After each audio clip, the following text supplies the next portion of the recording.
pop stars, welcome to another episode of the ReWine. I'm Eddie. And I'm Tammy. How you been, Tammy? Doing okay, doing good, chilling, hanging, watching a lot of I've gotten into my short Chinese drama fix. I think I was on it last time we talked, but I'm still on that because I ain't gotta think too much to watch them. I just gotta know how to read. Okay, basic. So yeah. So that's what I've been doing, as I round out the summer. Is watching those. Yeah, I've been catching up on my shows. I keep saying I think I'm going to do it, and I have every intent of doing it and updating the website and all that and getting it back. But life be life, and sometimes. But there's this show on Apple TV Plus called Smoke, really good. Taron Egerton and Journey Smollett, really, really good. Heard of it. By Haven't watched it, but I heard of it. created, I guess it's based on a book by Dennis Lehane, amazing writer. And so, yeah, pretty good. So I highly recommend people checking that out.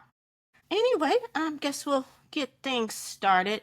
I want to get the mango Mussolini out the way because, dude, like, for real.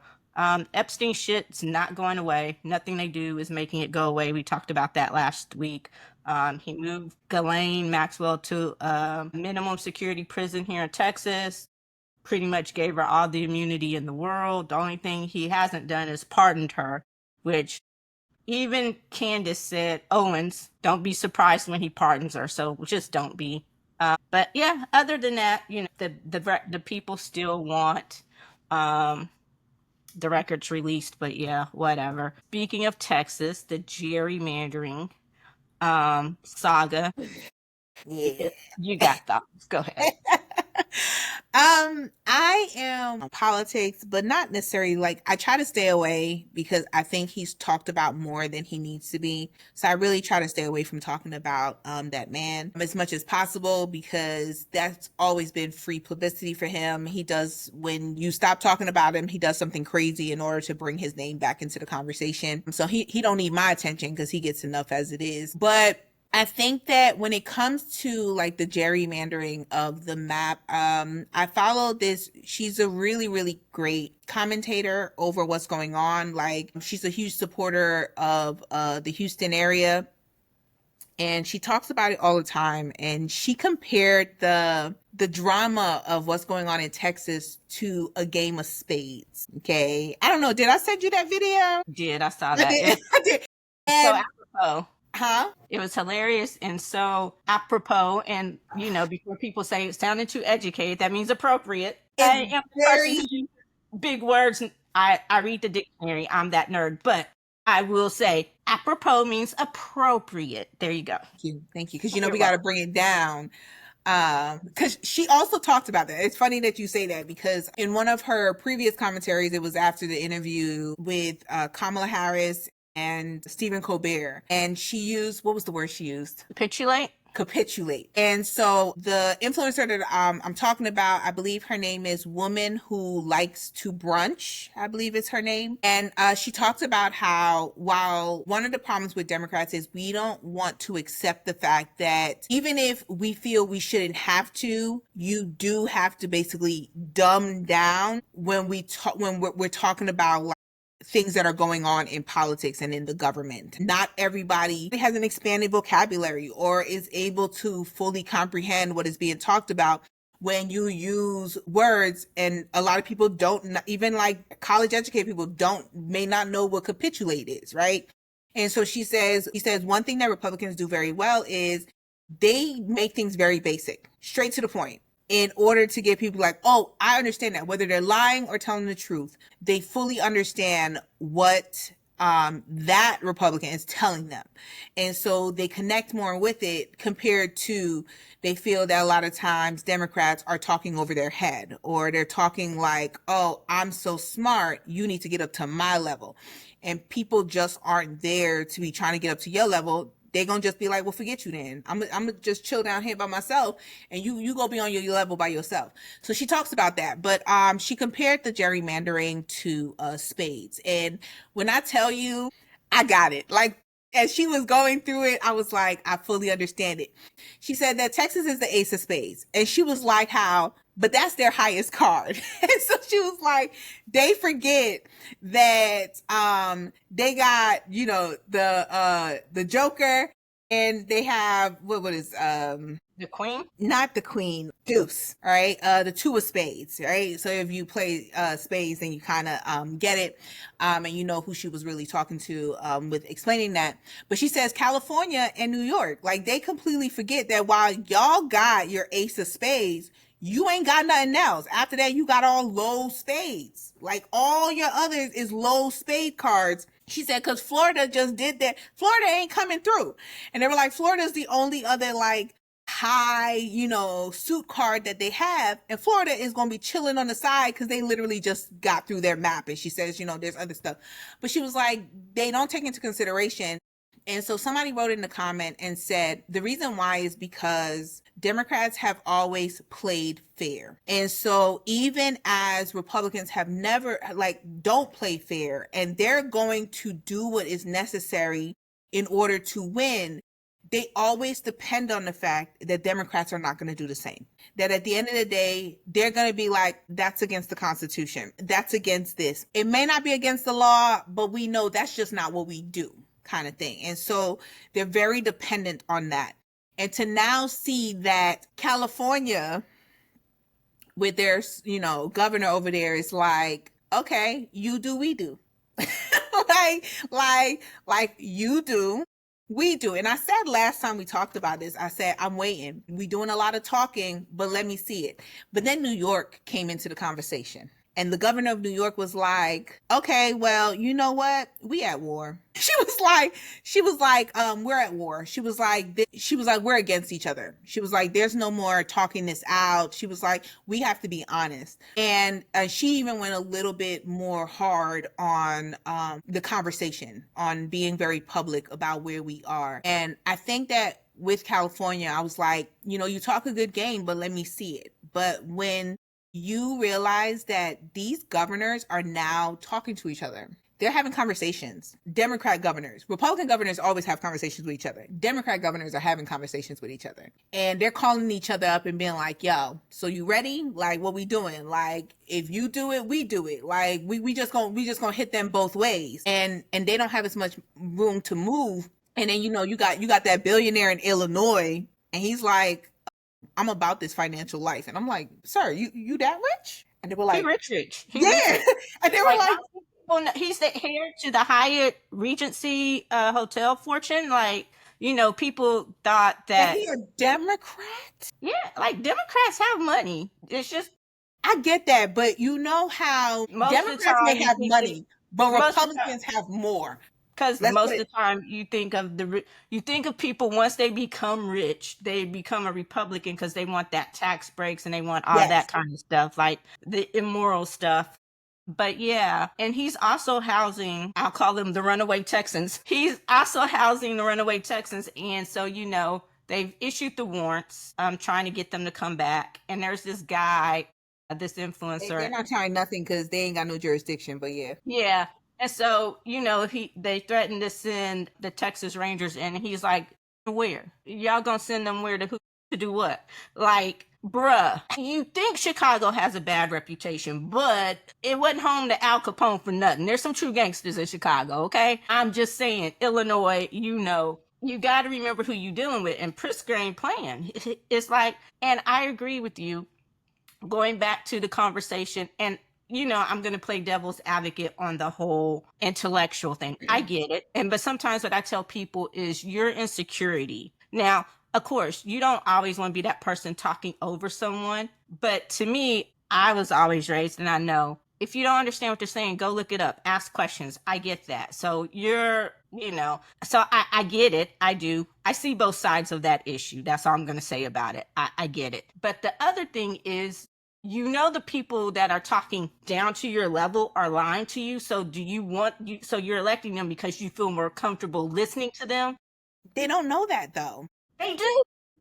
No, so when you talk to like everyday people. When you talk to people who have family members or everything, like who have always voted Republican, right? So a lot of times most people vote where they've always voted, right? And they don't fully pay attention. They're just kind of like, at the end of the day, I'm a conservative, so I'm going to vote with the conservative party. I'm a liberal, so I'm going to vote with the liberal party. And that's It the is not. laziest shit. And that is why Yeah, we're in but this it's not situation. as huge. But liberals do it just the way conservatives do. It is not a huge group of people who don't have that mindset, right? Of down ticket voting, right? So I've always voted this way. I'm going to continue to vote this way. So the thing is that when you are fully in that world, when you're fully in that world and you are listening to that rhetoric over and over again, no, you don't know that they're lying to you because you're believing what they tell you. Like when we think it's ridiculous, right? When he came on TV and he said that Haitians, I'm sorry. It's funny, but it's not. It's funny, but it's not. That Haitians were eating pets, The right? cats and the dogs. Yeah, the cats and the dogs. And we think it's hilarious because it's so ridiculous. Like it sounds ridiculous, right? Like it really does. But when you are in that world, when you're in that world and you hear that rhetoric all the time. There are way more people that watch Fox News who just they don't spew it, but it doesn't mean that they are not embedded in that. When you hear it all the time over and over again, you believe it. So when they tell you things that we consider to be ridiculous like that, right? Like or even something, even more simple, right? On they're coming over here and they're taking your jobs, right? That would be like, okay, it's deeper into that, but also we know they're not taking jobs that Americans want and that Americans are fighting for. They're not, right? But in their head, they're like, yeah, they're taking our jobs because I can't find a good job, a good paying job to pay all my bills. So when you hear that, we know that it's ridiculous. But our level of I don't want to say intelligence because, but our level of understanding is Critical thinking higher. skills. Huh? Yes, it's higher than a lot of people, right? It's higher than a lot of people. That's the reason why college educated people scare them more than anything else. Because the more college that you have, the more higher education that you receive, the more likely you are to see the world differently than they do. I don't think that I will tell you they don't know that they're lying to them. They don't look at it as in it's a lie. They look at it as in from my perspective, you're telling me the truth. You're telling me things that is showing me why my life is hard. And because you're not telling me that my life is hard because the billionaires and millionaires are taking money from my government, taking my tax money in order to make more money on top of more money that they will never spend in their lifetime. I'm not hearing about that. What I'm hearing is this average person got me struggling because they're getting something that I'm not getting myself. So if you have, it don't matter what job you have, but they're going to tell you, oh, the job that you have is giving them some type of benefit, but you ain't got that benefit. So now I'm looking at them and be like, mother, see, that's the reason why they don't need to be here. And we think it's ridiculous. That's why we're like, they're lying. We know, they're lying. They don't.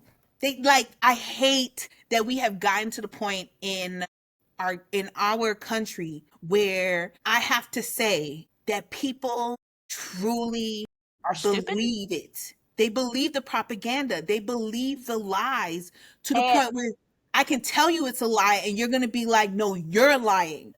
And I guess I have to give Rupert Murdoch and his propaganda machine credit because he did what he set out to do. But here's the other thing is Yeah. I'm still playing devil's advocate. I'm tired of hearing that. Like again, your stupidity and laziness, because it's not just them. If the people who actually knew better, because what we don't tend to realize and what we allow people to talk us out of is they're loud, but they're not the majority. It's just their screaming and their antics and their bitchiness and the way and we got into it last week, we don't have to rehash the whole conversation, but the way the media propaganda machine has been set up for clickbait and likes and all this shit, and people jumping on and trying to seem like they're so intellectual, and this whole thing about being anti-intellectual where you think it's stupid or you think it's not cool to be smart. Again, that's why we're here. People saying, oh well, my vote doesn't matter. It does matter. Like if more people, and I'm sick of the laziness. I am. I'm fed up with it. I'm fed up with people trying to say, not taking the time. I guess I'm sick of people not doing what it takes on both sides to protect the democracy. And I think going back to that Kamala interview, I'm trying to parse my words really carefully here. But going back to that Kamala interview, rather than focusing on her using the word capitulate and people not really knowing what capitulate means, and then some people not talking about the lady who brunched, but other people jumping on that saying, "Oh, I'm telling you that this is why." No, you're missing the message in the weeds. You're getting lost in the weeds. What she said is basically what you said. When she said she didn't think the Democrats would capitulate, that means she didn't think that they would just sit there and take it up the ass with no Vaseline the way they're doing. I mean, I can't think of another way But to put it. she didn't explain that though. And I think so even with She didn't expect them to be so weak and feckless. I mean, I'm sorry. but here's my thing. You say that and they'd be like, "Oh, okay." But when people think, it's whether we want to accept it or not, people look at Democrats and they say, you talk over us like we're dumb. And it doesn't matter whether you think that we're dumb, but it doesn't matter whether you think we're dumb. You cannot tell me that I need to vote for you when how you talk to me lets me know that you don't even think I'm on your level and that you don't even want to help me to get to your level. But And this is the thing. How much more does she have to break it down? She broke down her plan on a very basic level. This man is going to raise taxes. She didn't say anything. There was no fancy language about that. And that's what I'm saying. It's not every word she used on her it's campaign just was like not even, capitulate. but You not know, even just her. Capitulate was just a word. When I talk about, I'm not just talking about Kamala. I'm sorry, I agree with them. I think that because I do it sometimes, not realizing that the people that I'm talking to about politics and about the government, they don't have the same knowledge and the same passion that I do in order to really focus on how our government is running and what is going on in our government to understand. Like I can watch a news cycle and understand what's happening and go deeper into it to know what each side is going towards, right? Because I'm focused on it. Like this is what I watch a lot. I pay attention to it a lot.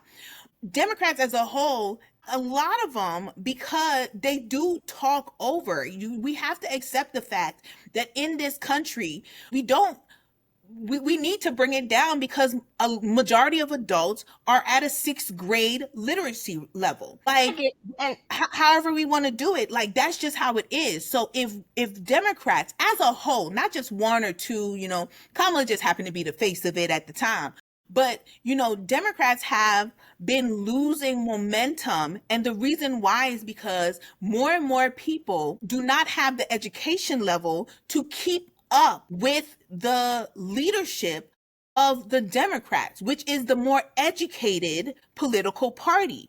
And instead of them learning from, however you want to look at it, learning from the Republicans, I'm not saying lie to your constituents, but you gotta be able to make it basic for them because a lot of them do not understand this level. It's just a fact. And a lot of Democrats, we don't want to do that because we're like, I'm sorry that I'm educated. Like, I'm sorry, like, I can use big words and stuff, but that you got to bring it.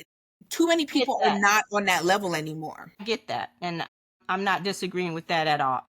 I understand. And yes, there is a lot to be said about the messaging, but I'm also at the point where we need to take personal responsibility. Again, if you don't understand what a word means, look it up. If you don't understand what someone is saying, yo, break it down. Cause I do that.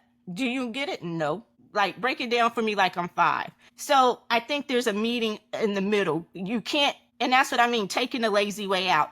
They talked over me. So you're mad because you didn't understand what they're saying, so you went and voted for the person you know is straight up lying, eating cats and dogs. And I get it. There's stuff you could say to the MAGA base, and they are not going to, Not even MAGA. Just you the know, and it's not even MAGA, but yeah. it's not even all MAGA, but it's like now with the amount of buyer's remorse because it's happening to certain people, I'm like, but you knew. And when you ask people, especially the ones who knew what the immigration policy was, right? But he wasn't supposed to come after me, you know, but you knew he was going after people who look like you. And you know, they say we all look alike. I mean, you know what I'm. So it's just, I can't even say that they didn't know he was lying. I can say that they didn't care. A lot of them didn't care. The ones who knew better, because again, MAGA, they, you know, he simulated oral sex on a fucking stage and they didn't care.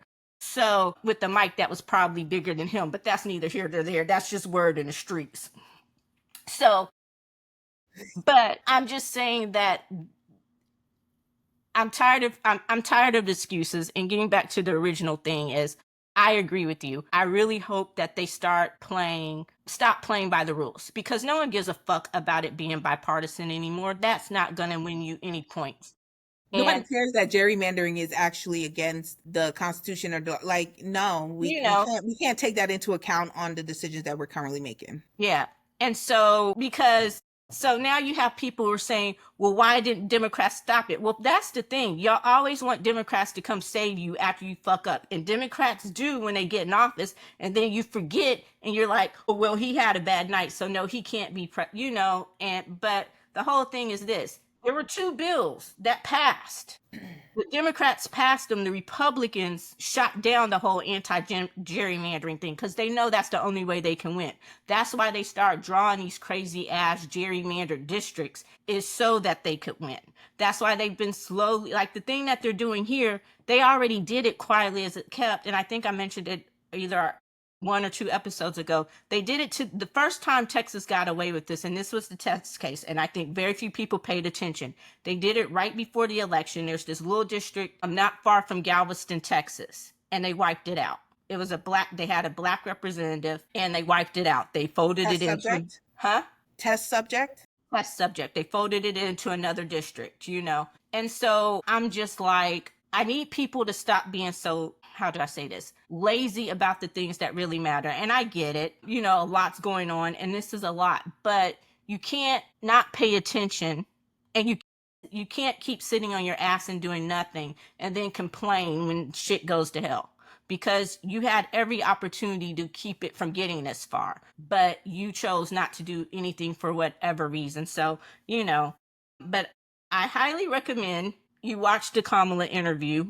She said she's not running for governor of California. Yeah. Some people say, oh, well, maybe, I don't know if she's 2028. geared up for president. She just says she wants to go around the country talking to people and all that kind of stuff. So I'm not putting words in her mouth. She's If running you in need 2028. if We know she is. if you need a dictionary, get the handy dandy chat GPT and say, yo, put it on pause and say, what does this word mean?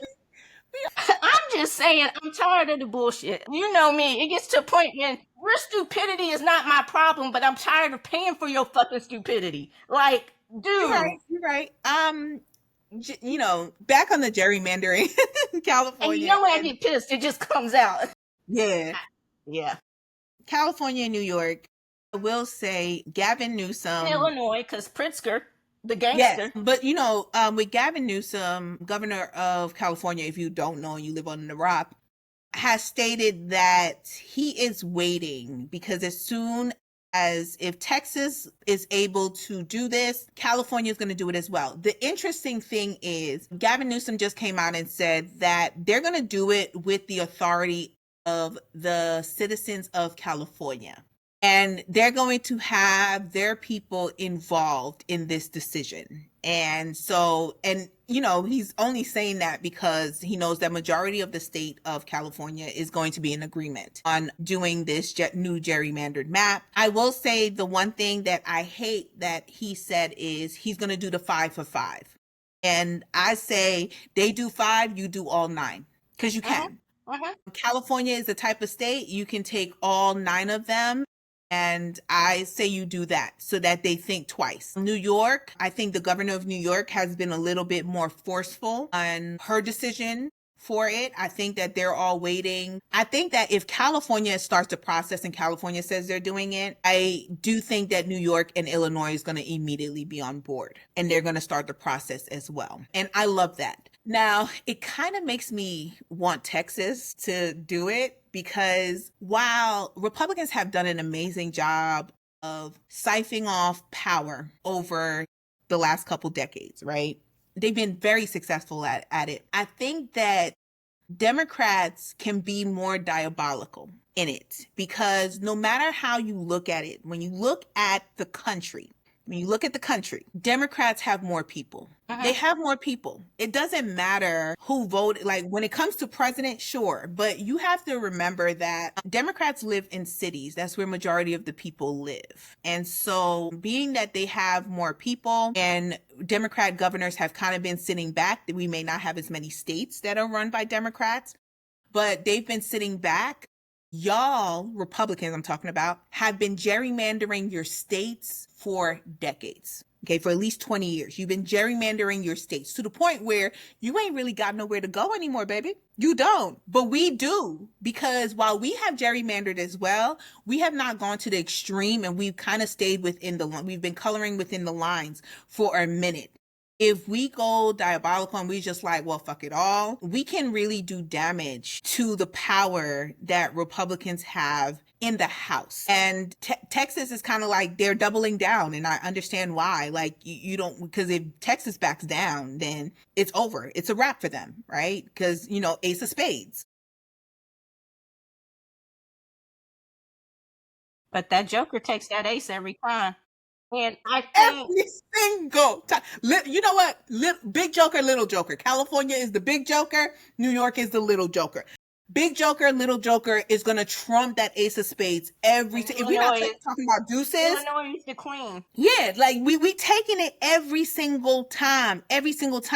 So at the end of the day, like, I want it. Somebody said we're in a cold civil war. And anyone who thinks that we are not, you are not paying attention. We're not in a civil war where we're about to get our guns out and start shooting. We're not, right? I don't think we'll get to that point because America as a system is not what it was in the 1860s. But a cold civil war where the lines are drawn and we're fighting the way the system is now. Yeah. Democrats been sitting back like, I don't know. I feel like the Democrats going to be the union in this one. I'm telling you. I do too. And I think I think a couple of things. I think they're underestimating how pissed off people really are. Mm-hmm. The one thing, and I love it, the revolution will not be televised, and it's not. And it's not. Because people are protesting every single fucking day throughout this festivals. country. We call them festivals. They're having festivals every time. And these festivals are happening in ruby red states, Montana, Idaho, Wyoming. They are out there protesting. And that's one thing, Monday nights, I understand why she went back to only doing it on Mondays after those first 100 days, because it's a lot. But if you watch Rachel, she always takes a segment of her show to show you the festivals that are going on around the country. They've been festivaling in LA for 24 hours straight for the past 2 days. Like it's there. Even here in Texas, like Dallas, large Texas, crowds, like huge crowds. Grant County, Dallas, Texas, which is redder than Houston, they're protesting. So I think they are underestimating how pissed off people really are.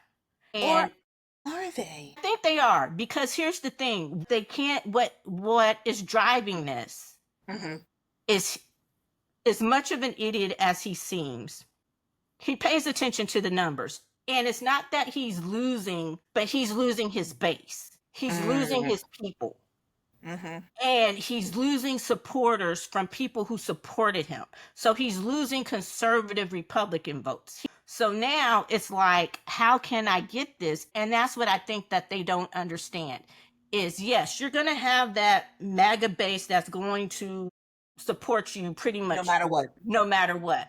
But the other people, the ones who you were talking about before, The ones who thought it was cool, or I didn't realize I was voting for this, or, the ones who voted Republican because they've always voted Republican, the ones who thought they were voting for some stupid ideological whatever, who didn't think it would be this bad because it wasn't this bad the first time around. He's losing those people. And so I think they're underestimating that at this point, the issue is not Democrat or Republican, it's fucking American. And what I tell people and what I've been telling people is this isn't the time to be ideological about it. Okay. This is the time. The only thing that matters is protecting your fucking country. Like you said, right or wrong. Do you want to protect? After we get this shit back on the right way, then you can go back to taking your side. But right now, the only side is democracy or not. Because he's turning the White House, as we see, into that gold gilded palace. And the shit that he's doing is saying he doesn't want to leave. Like you were talking about the president of El Salvador, fixing it so that he taking away the term limits. Well, in this big ugly ass bill that just passed, he can basically kind of sort of call off elections. He doesn't have to abide by the elections. He doesn't have to abide by court rulings. That's what I'm saying. People have got to pay attention and stop being so lazy about the things that matter. And there's only so much we can do. And so I think they're underestimating that the more that they do this, because this isn't I don't think people thought it would change this much, especially those who voted for him. They didn't think that they would be affected this much. Black unemployment was at an all-time low under Biden. It's risen so much in the last 3 months, 6 months under Trump. The economy, he fired the Bureau of Labor Statistics chief because reported the truth. The economy has slowed. And people are like, well, it didn't just slow. No, it takes time. And now you're starting to get out of Biden's policies and truly into Trump's policies. So the tariffs gone into effect August 1st. Mm-hmm. Mr. Negotiation, we paid 1% with the EU, and the great negotiator, now we pay fucking 15%. How is that better? How is that a great deal? So now the grocery stores have been eating the prices so far, and groceries were already shit high. Mm-hmm. But now a lot of them are like, we can't continue to do that. So it's like you are going to start seeing these things. And the further away you get from Biden, like we've already learned, we've already learned the Obama shit doesn't work anymore. They don't care. Soros is no longer the boogeyman. Biden is not what can Biden do? So it's like the shit that used to work so hard. And I think what's proving that is how hard it is for them to make this Epstein shit go away. Before they could have waived Obama, Hunter Biden, Joe Biden, Soros, like all their bag of tricks to make shit disappear before is not working this time. They're having to fight so much harder. So I truly think they're underestimating just how much they're losing. But pay attention, because this is also the 2026 election, because they're going to try to cook it. The 2026 election is definitely going to be a precursor for the 2028 election. So I'm saying that, you pay attention, believe me, don't believe me, think I'm being hyperbolic, which means exaggerating, talking out the side of my ass, extreme. Hey, I understood you. I'm going to do that every time. Every time, Minnie. But it's the truth. And so, and speaking of his, I don't know, the people they don't seem to be losing are the white Christian nationalists. Why would they?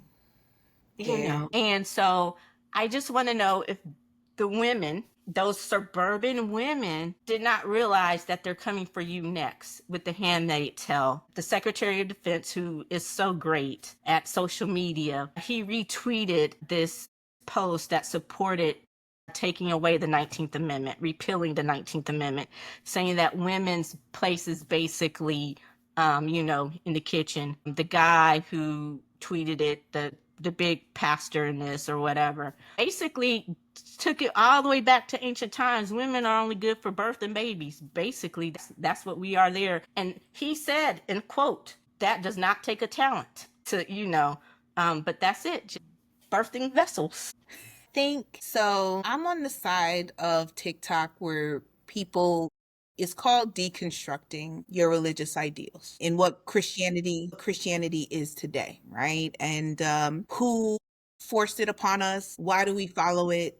Why do we fight so hard to keep it a part of our identity? And I feel like that's on the opposite of the doubling down of these Christian nationalists, who are of the mindset that America was, with lack of US history, of course, that America started out as a Christian nation because people were running for religious freedom. Now, they never talk about the fact that these people who were running for religious freedom were not Christians, but I digress. Let's not get fully into that. I think that Christian nationalist is a nice word for, I think that it's so that because race, being called a racist can destroy your livelihood, right? You can lose your job, you can lose friends, family, if you are proud of your racism. And I think that Christian nationalist is less of a dirty word, right? Because it has Christian in it. And when people hear Christian,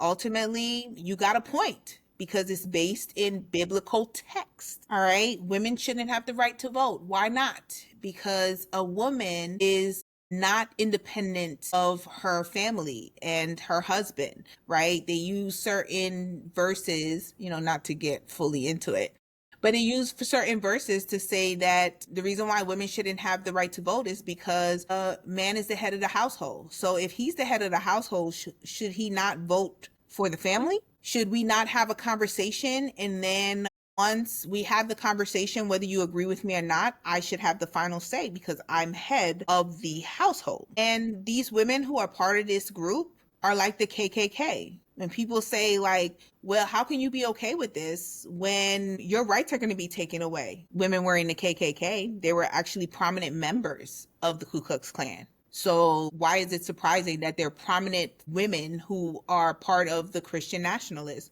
who are in agreement with their husbands, who are in agreement with the men, that the men should be ahead? I think it goes along with the white only town thing that they're trying to bring back. I think it goes back into the conservative Christian. Okay, it's another word for conservative Christian. It's another word for people who live in certain states.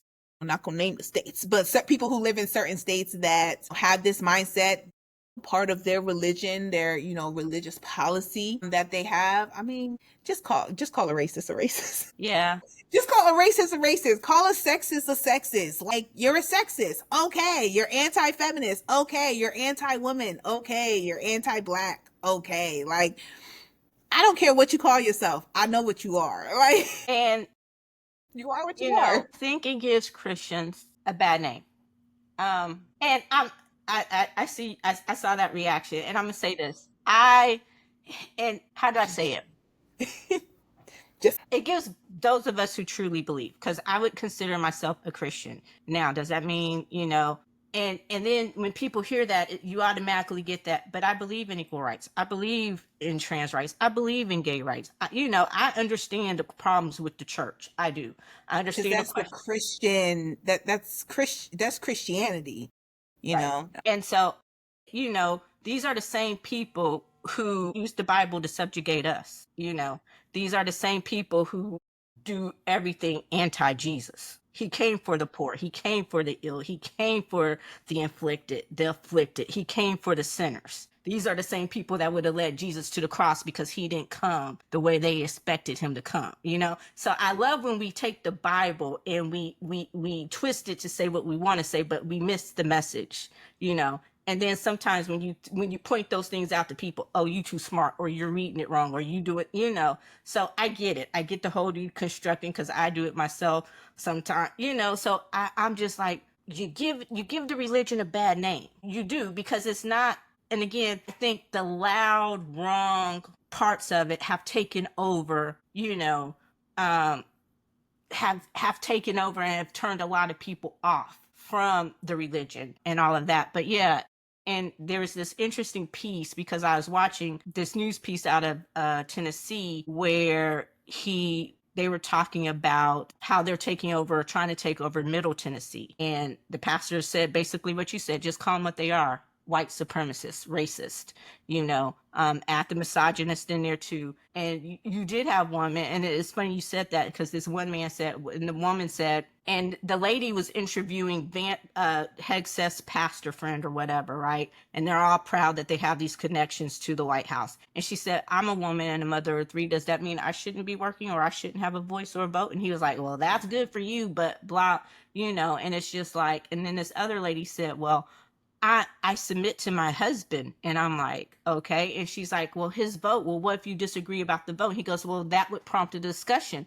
But no one said what you continue to say. Well, what if you continue to disagree? Who gets the final say in that discussion? Are we going to then have a vote about who to vote for? And then the single women out there, again, go live your life and submit to your man however you want to live your marriage or your life. Do not make me pay for, what I'm saying? So it's like, what So works for you in your house doesn't work for everybody in their house. And that's what I'm so sick of, because this is how I should live my life. This is what I think. And I told someone the other day, do people not realize this country was founded, stolen, created, whatever, however you want to say it, on 2 basic foundations: capitalism and freedom of religion? Okay. Jamestown was all about the money. Plymouth, even though they were hypocrites about it, freedom of religion. So it pisses me off so much when people say this is a Christian country. No, the fuck it was not. The founding fathers were very intentional about the separation of church and state. That was not even ever a question. So, yeah, but let's not, I will say, if you are single, so I used to, in my early 20s, used to we date need to this. go get married, or don't tell. I used to date this guy, and he was very religious, very, very involved in his church. This was around the time that was starting to separate myself, because, I don't talk about it that much. Just in general, I don't talk about it that much. But I was extremely involved in my church growing up. When I tell people how involved I was and how much I was in my church, they're always shocked, based on, like, how my personality is and, how I go. But I used to be very, very embedded in my church growing up, very conservative, very small, kind of West Indian church, for anybody who knows the deeper meaning to that. And so I met him, and we would talk. And the one thing from a very, very, like, I want to say my teenage years, I didn't want to get married. I tell people that all the time. Don't want to get married. And never had an inkling. And people always be like, oh, you just got to meet the right one, right? And we were good. This guy and me, we were good, up until we had the conversation about marriage. And we were talking. And he was just like, so you wouldn't compromise? And I said, no. Like, I make sure to let people know, if you're going to date me, the end goal is not marriage. And he couldn't fathom it. Like, he was just like, no. But the one thing we would talk about is our religious beliefs and where we stood on certain things. And he wouldn't, of course, he wouldn't call himself a Christian nationalist, but this idea of the man being the head of the household, he was the first person to truly introduce to me this idea of the man makes the final decision for the family. I'd never directly heard it. Even growing up in the church as much as I did, I never heard of that. Like, had no conversations with anybody in the church that would directly come out and say it. And he said that's how he was raised. That's how his church was. And so I said, well, when you get married, because he's gonna get married, I said, so when you get married and you and your wife disagree, what does that mean? And he was like, oh, we'll sit down and we'll have a conversation. I said, okay. And he was like, but I make the final decision. I said, okay, I can understand that. But what if, you're not necessarily the expert on the decision that needs to be made, but your wife is? What if she knows more than you? He was like, she presents the information, but at the end of the day, I take her information, I can take it into consideration, but whatever I decide is a decision of the family. He was very adamant about that. And that was one thing where I was just like, yeah, no, we can't even work on that. But it was really interesting, because when I tell you 10 toes down, you could not get him to think differently, right? He ultimately gets married. So he gets married about 3 years later. We're still I don't want to say friends. I would say more friendly and still like, friendly with each other when we see each other, kind of checking up on each other, how you doing and everything. And I asked him about it. And him and his wife had a conversation about that. And she was on board. And the reason why is because she did not grow up in his church. The funny thing is she was a member of the church that I was a member of, right? But at that point, like, I'm in my 20s. So like I said, deconstructing, they had a conversation and he said with the conversation, she was on board with it. So when they made decisions for the family, they sit down, they would talk it out. Like they would have in-depth conversations about it from what he told me. Okay. I wasn't there or anything, but he would tell me like, we would talk it out.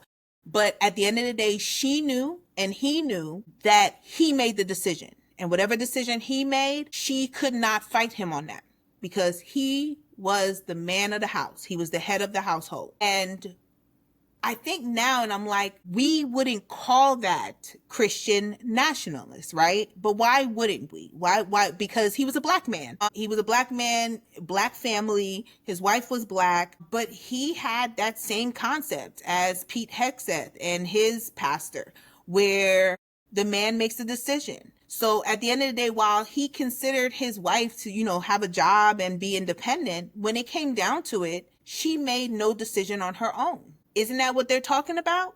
And Yeah. I think to myself, there's more people that have that mindset than we think, right? On who won't say it though. Like they won't say it. Like I don't think, because he never had that conversation with his friends. The only reason why we talked about it is because of marriage coming up and me having the stance that I did. So I'm like, there's way more people than we think who agree with that and won't say anything. Like I don't know. I don't know what I'm saying. It's just yeah. Get it. I would call that more of the Christian patriarchy. I think the nationalism piece comes in with the racism because these groups are, But do you think, and just me I agree thinking, with you. There's a lot, and there's a lot more of that propping up, especially in the Black community. I don't want to say, and women playing the pick me, especially with Black women being having statistically more education than Black men, and trying to find ways to exert, I guess, control or their manhood. Again, your insecurity should not be my problem. What does my education level have? What? And don't get me wrong, I'm not trying to be insensitive about it, but you're not going to shame me because I owe the government, I owe my university still trying to pay off an education that has somehow quadrupled worth the value. So I think no, I'm but laughing because I think I'm that's a sorry. perfect time for today's show. The one where your insecurity is not going to be my problem. But again, That's why men are joining the church more. Part of the problem is that we also see with this Christian nationalist, the growth of the Christian nationalist movement that we're talking about, that I don't think enough people, especially in the Black community, because it's affecting us just as much, is talking about is with this Christian nationalist movement, it's not, the women are in small numbers. It's the men. So while women have been moving out of the church, right? When we know that churches and the religion was successful because it was based in the dedication of women, right? The loyalty of women. Women are the foundation of the Christian church, right? It's always been that way. They are the foundation of the Christian church, especially when you look at the Black church. And that movement, the foundation, the men were the face of it, but the women were the everyday workers. They were the foundation. No church would have been successful, even during the civil rights movement, without the workings of Black women within the church. But in the 2000s, we start to see a migration out of the church for women. And they say since around 2010, 2012, we start to see men joining the church more. So the population, the congregation is shifting in gender. And the shift in gender is why we see more conservatism within Christianity, and we see more conservatism within the church dynamic, right? Where we having these conversations about this. And the reason why is because women are slowly moving away from being the foundation and the baseline of what churches and what Christianity stands for. And we know that every major destruction that has happened in this world has been done by men. That is true. So I And so think when they are in charge, this is part of the destruction where, you say, like, people look at you when you say you're a Christian and they're just like, and the reason why is because the destruction has started. And the reason destruction has started is because the gender dynamics have changed. I think that's a great way to call it. We were trying to name it. I think the nationalist piece is the racist piece. Mm-hmm. We'll say the Christian conservatism, I can't speak today, that's this whole men as the head, what I say goes type thing. I want my woman to submit, and you are finding that a lot more in Black society now. Women, and some women are giving into it, playing to pick me just to say they have a man, and it's not a Black thing or a white thing, but Just not in my general. Yeah. not my thing. But and I wonder if that goes in, and it's great that going where the conversation leads us. I saw it on a post, and I didn't really believe it because I don't tend to believe everything and I didn't have time to look it up.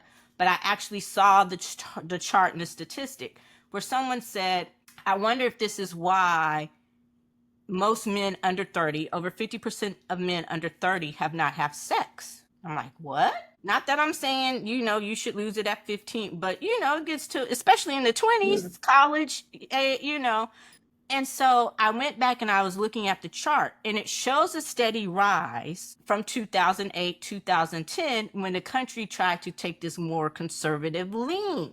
And we know what happened in 2008 that led to the country trying to be more conservative. And Very so significant. yeah. And so I'm like, okay, so this is just the correlation I'm making. This is Eddie math, okay? Let me hear Eddie math. Huh? Let me hear about Eddie math. I'm trying to be very clear. This is Eddie math. I wonder if that has to do with the rise of incels.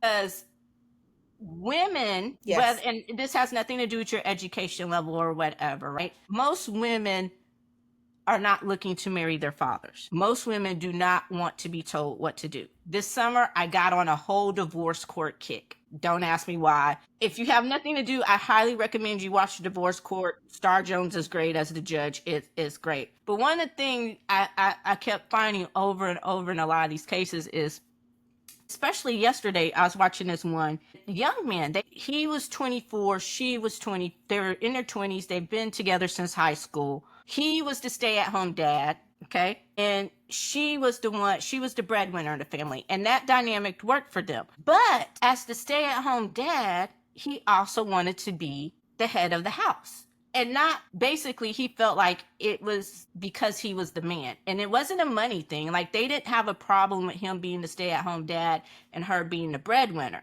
The problem came in, he tried to control everything she did.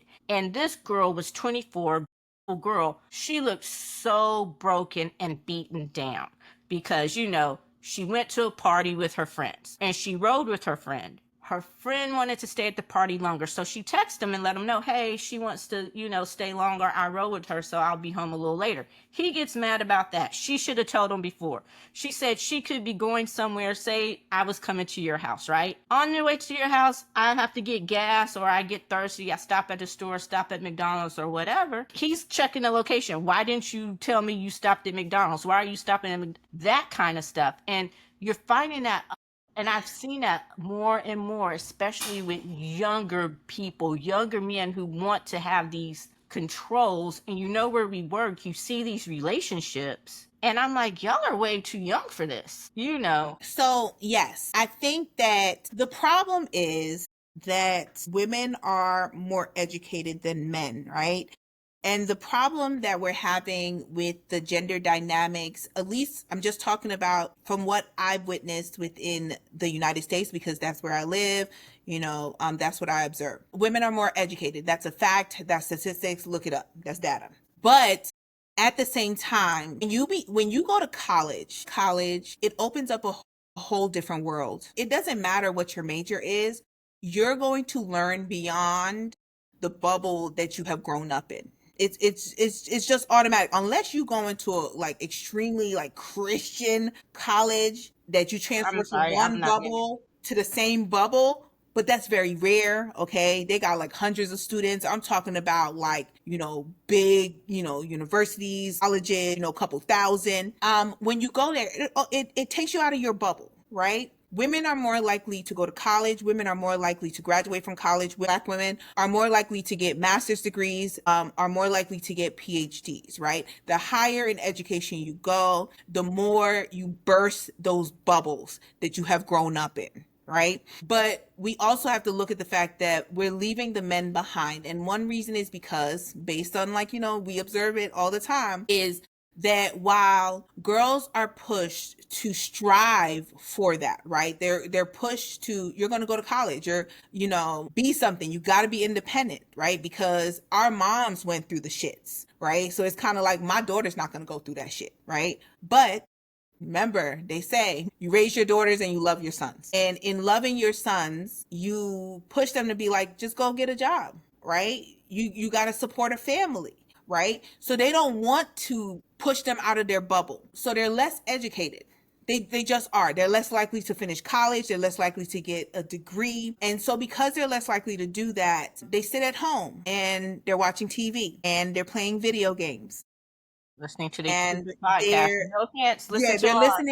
they're listening to podcasts, but they're not listening to the podcast we're listening to, right? Like that's not the podcast they're listening to. They're listening to podcasts of older men, right? Who were with women who had that dynamic of, I didn't go to college. I was raised to raise a family, right? They're not listening to men who have women who are like pushing themselves to be higher educated. No, they're not listening to those men, okay? Because they're simps. Remember, they're simps. They're simps. Uh-uh.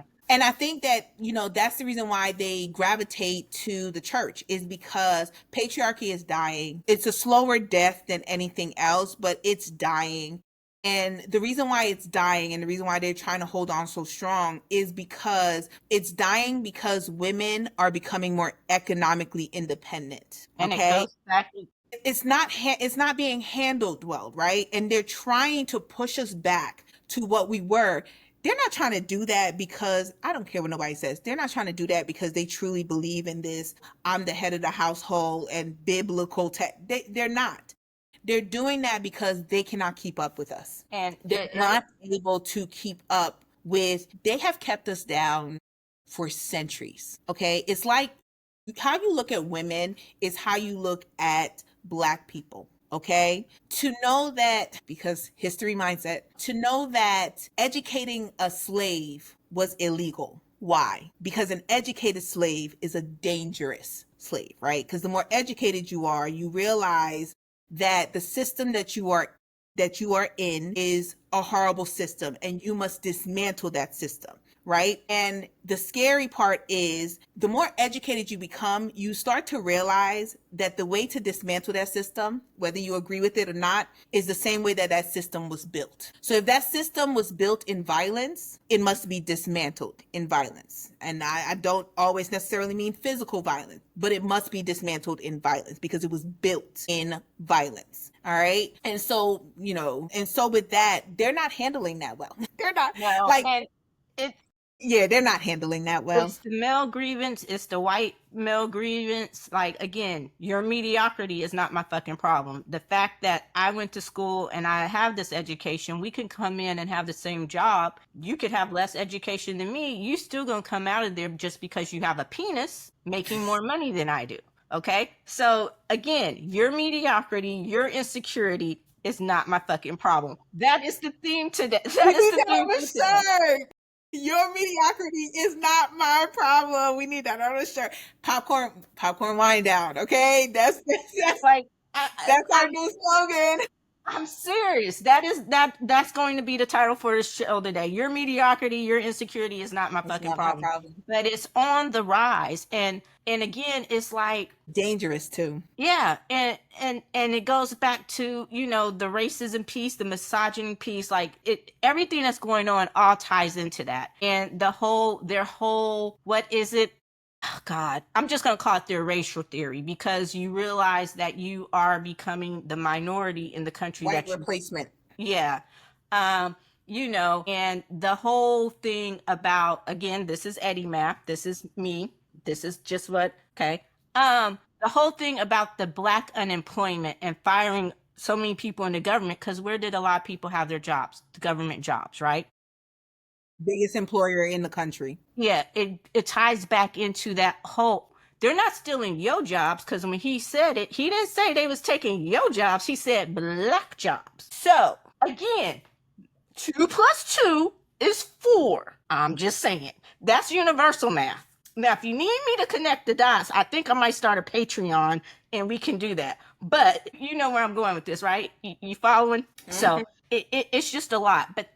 But on the subject of, while we're here, just to catch up to something or recap, or something that we talked about last week, or This is a very in-depth, like very it's in-depth topic. So we kind of glanced on it, and we were talking about higher education. Harvard is thinking about settling. I think they're trying to wait out a court case to see if the funds have to be released to them. And they said, and I was reading an article, and they were saying that they wouldn't settle if some red line, they have their lines in the sand.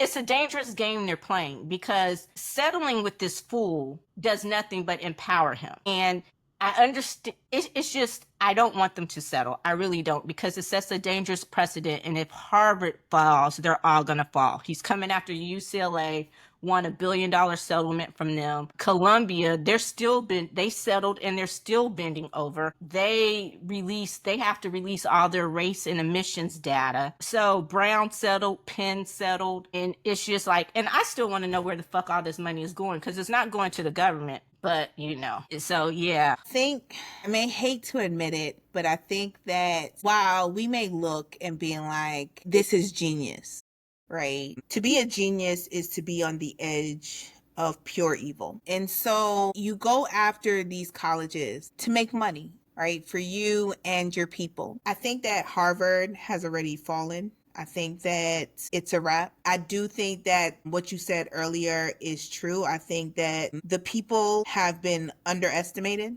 I think that these are people who have taken a lot of what we have in this country for granted. I am one of them. There are just certain things that you just don't touch, right? And so while I can see why Harvard feels that they need to settle, because they're going after their contracts. They're going after the contracts that Harvard has with different companies, and it's not directly at Harvard, but when you start going after companies that have business with Harvard, it makes it harder, because you're not going directly. You tried the direct attack and they kind of stood up to you, right? They said we're not bending. And so you're like, okay, cool. And what's the next step? I'm going to go after the ones who work with you, okay? Who may not have the endowment that you do to handle this. I'm going to go after those companies who can't afford to offend me because they're going to need me, like Paramount, right? Like, why did Paramount settle? Because they needed his approval for a deal that had been in talks before he was elected. But once he was elected, they knew, Yep. You see right? what? We're going to have to settle with him, and we're going to have to give him this money, because if we don't, this deal that we have been talking about for a while, it will not go through. And they knew it. They would not have gotten Skydance if they did not bend the knee for that man, right? That would have been money losing, and they didn't want to lose that money. And I think Harvard is the same way. I think that Columbia got it harder because they folded without even trying. I do think that Columbia's admissions will get hit harder than Harvard would, and Harvard settles. But I think that it is sad to see. I never thought it. Like, I didn't think the systems that I took for granted. They talk about attacking them all the time, right? I just thought it was talk. I really did. I thought that there is no way the same people who take advantage of these same systems that we do, like higher education, like college, you can talk about it all you want, but you still send your kids every year, right? But they can afford it, and that's the difference. Is I I forgot that people who can afford it have the power to be hypocrites. Yeah. We do not. And I think Harvard, I think for a couple of reasons, probably, word on the street is that his boy applied to a lot of these schools and couldn't get in. I think he's at NYU. And I think Harvard. Hilarious, since that's one of the most liberal universities. But anyway. Yeah.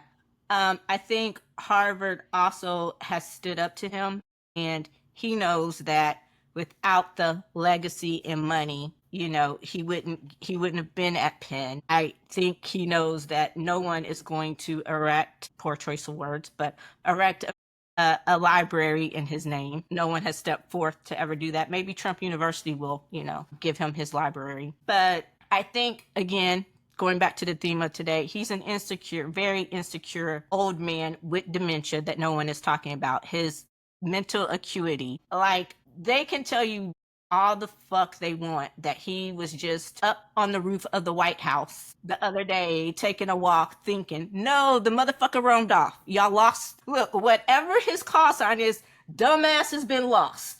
So you find him on the roof. And probably the sniper on the roof is the one that says, dumbass has been located, wandering around the roof. Somebody come get him. It's time for a diaper change. And history is not going to be kind to this era. It's going to go down as the dumbest era. The thing about, quote unquote, make America great, you're making us a fucking laughing stock. What we are losing, the capital, the political capital, the social capital, the economic capital, I would be surprised if we ever get it back. They don't care. And they don't, but how do I put this? They care, but they don't. It goes back to the whole hypocrisy thing. They think the way to maintain it is by being a bully. That's not going to work. You talk about losing contracts. Spain and Switzerland are already canceling contracts for F-35s and stuff like that. I would be very surprised if the Olympics shows up here. I would be very surprised if the World Cup plays in the United States like it's supposed to. They got Mexico and Canada, so I just don't think they realize. And I'm not talking about the evil people in the White House, because they don't, like, in some instances they care, but they don't care. As long as they think they have their friends, then, but in making the money, because it's all about the grift. But the people, I think as a country, we don't realize how much damage we're doing to ourselves. But, we'll see. At least you have that ugly ass gold Oval Office that thing looks so cheap. It looks like an Austin Powers. It looks like Dr. Evil. What was it? Goldfinger? Oh, my pinky. Look at that. I was doing the Goldfinger thing because I was thinking Austin Powers and Goldfinger, but yeah, it's appropriate. No, never mind. Anyway, for those of you who watch this on YouTube, you will see, but yeah. So I think, and to just kind of do a hard right turn, because this is ridiculous. One thing, and this is a great transition. So Diddy and Trump, I did not realize Trump was mentioned all throughout the Diddy trial. I did not realize that the Trump Hotel was one of his favorite hotels, especially when he was in New York. But I bring that up to say that he wants to counsel abusers. He wants to what? He wants to counsel abusers so they won't abuse. Diddy, maybe to show penance, to maybe say I was like, I don't know. So they won't abuse, because he can help. I just report the news. I don't make it. But yeah.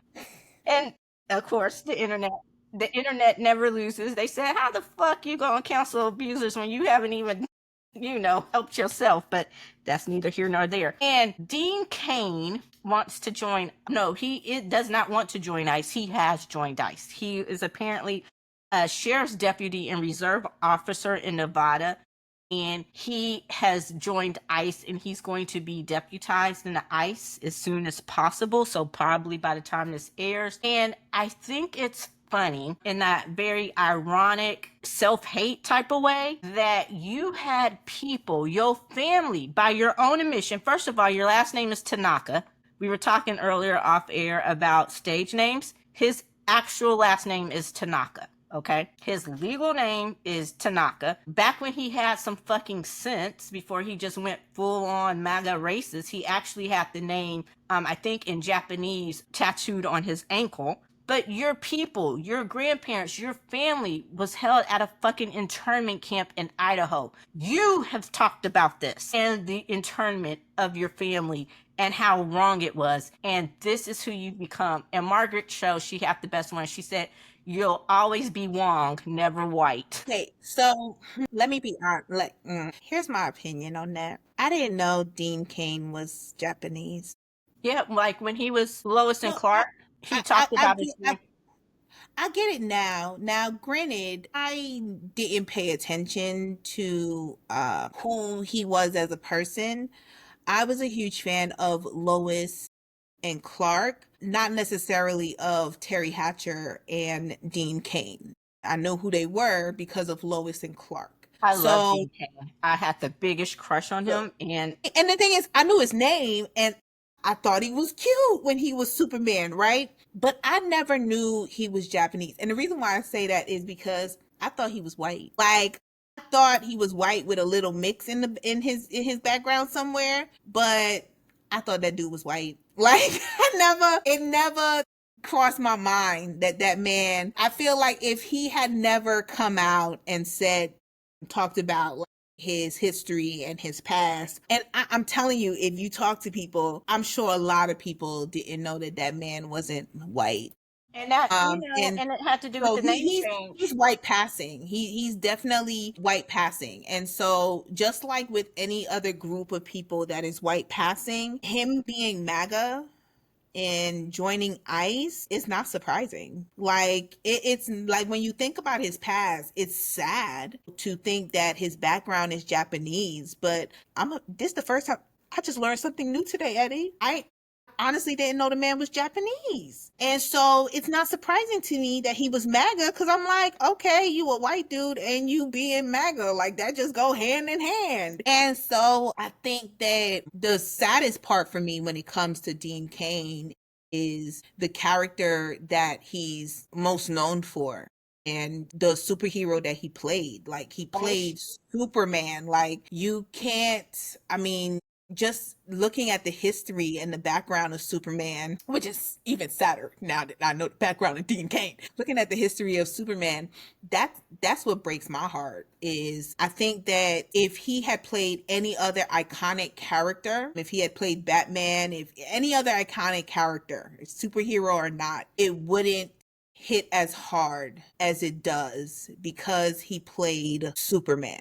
And he didn't play like a revised version of Superman. No, like there's clips from the show of Superman saying lines that this man is now like fully against, right? Like, I'm like, I can play this clip and make it seem like it ain't even Superman, that is really you.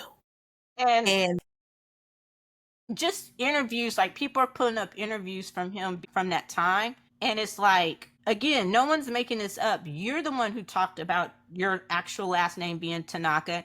And again, with Hollywood, you're not surprised that you changed your name. They wanted Leonardo DiCaprio to change his name, and he's like, no, so there's a history of people changing their name and making it more palatable or whatever. And and he talked about being part Japanese, and it's not even like I could say I'm part Irish, but you're gonna have to go back into the eighth of an eighth of an eighth of an eighth of a trip of a drop of blood. But no, you are like second gen, like your grandparents were in these internment camps. You sat on their knees and you heard these stories. And so it's just sad to see. wait, where is, I'm And sorry, you're using Superman, your iconic, this, which I want to know now, the new DC being pretty much under James Gunn's thumb, I want to know how long before you get to cease and desist on using Superman for recruitment posters for fucking ICE. And it's not, and like you said, you were a very popular Superman, because after Christopher Reeve, there really weren't any movies and things. Lois and Clark was a great show, and it was canceled way before its time because of behind the scenes stuff, right? But It was a popular show. People loved it. People loved you as Superman. Your acting career may not have taken off. You may have felt like you were typecast, but if you go to IMDb, you have some more shit in there. But I'm like, bro, like you just becoming this MAGA clown is the self hatred is there. Where's the Asians? Margaret Where's the Cho. where's the Japanese and the Chinese and the And I think, but see, here's the thing. I think a lot of people are like you who didn't realize until now that it's starting to resurface that this was, they would know. They know who their people are. Like I may not have known, but they know who their people but are. does this And go you back know who your to, people are. but again, and so does this go back to the model minority? Remember, these are the same people who sued for Now that affirmative. now they're the silent minority.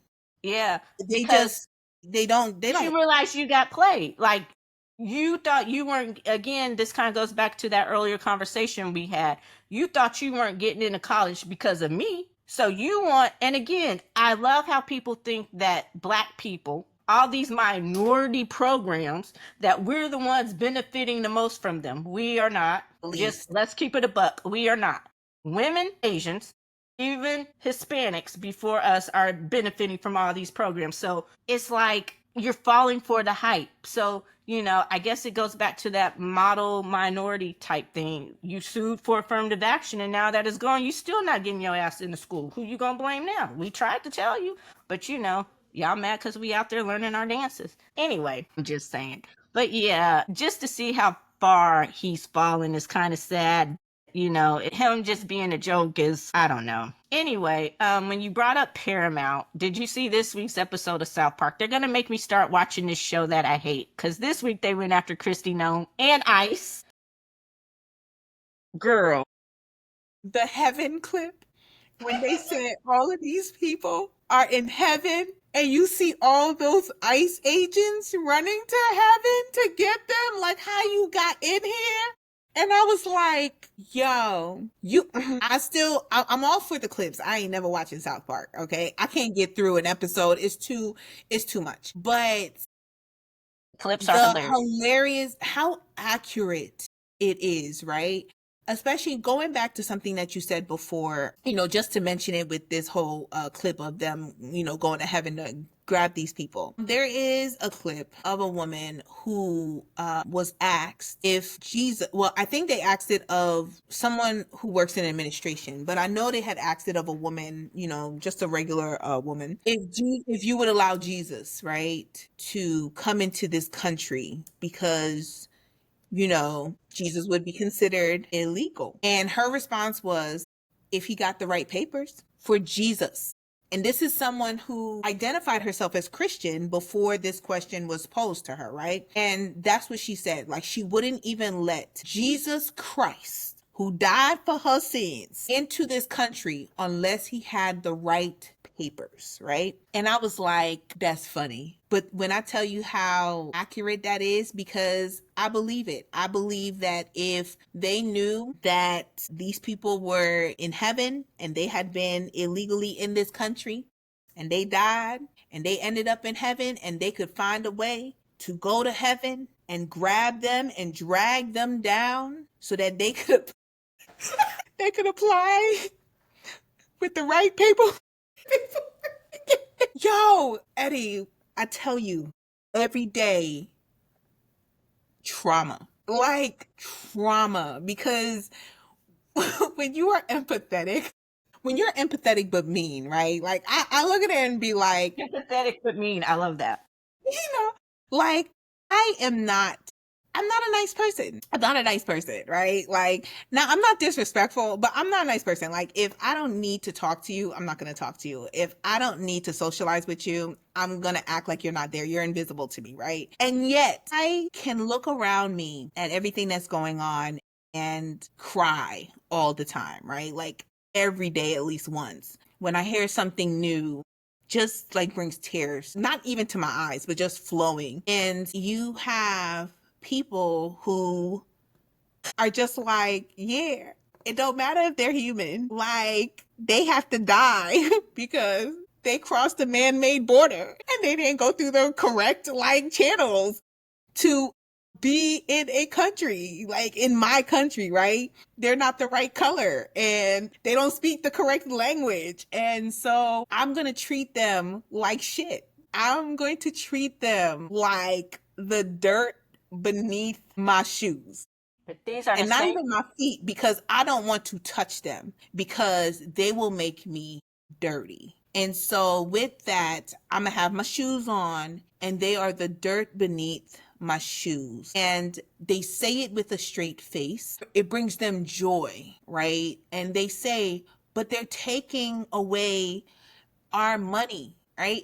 They don't want to feed children. They want to feed children. They want you to have children because they want, again, pay attention. Workers. They want workers. And that is why they keep trying to lower the age. That's why they keep trying to dumb down schools. It's all part of their master plan. And while all this is happening, the cost of college is going up because we were talking about that because they don't want people to be able to afford to go to college. The cost of housing is growing up because I guess they want everybody to be homeless or so desperate that they will work these jobs that, the jobs that the immigrants coming here taking. Well, let's be serious. Ain't nobody fighting for these jobs. But these are the same people that they went to a different country and they were treated like shit. Don't you know I'm an American? How can you do me like that?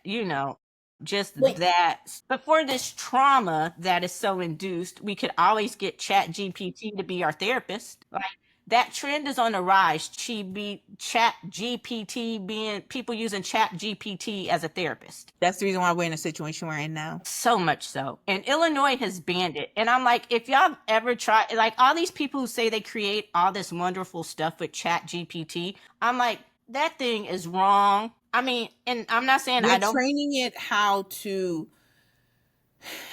Terminator. Thank you.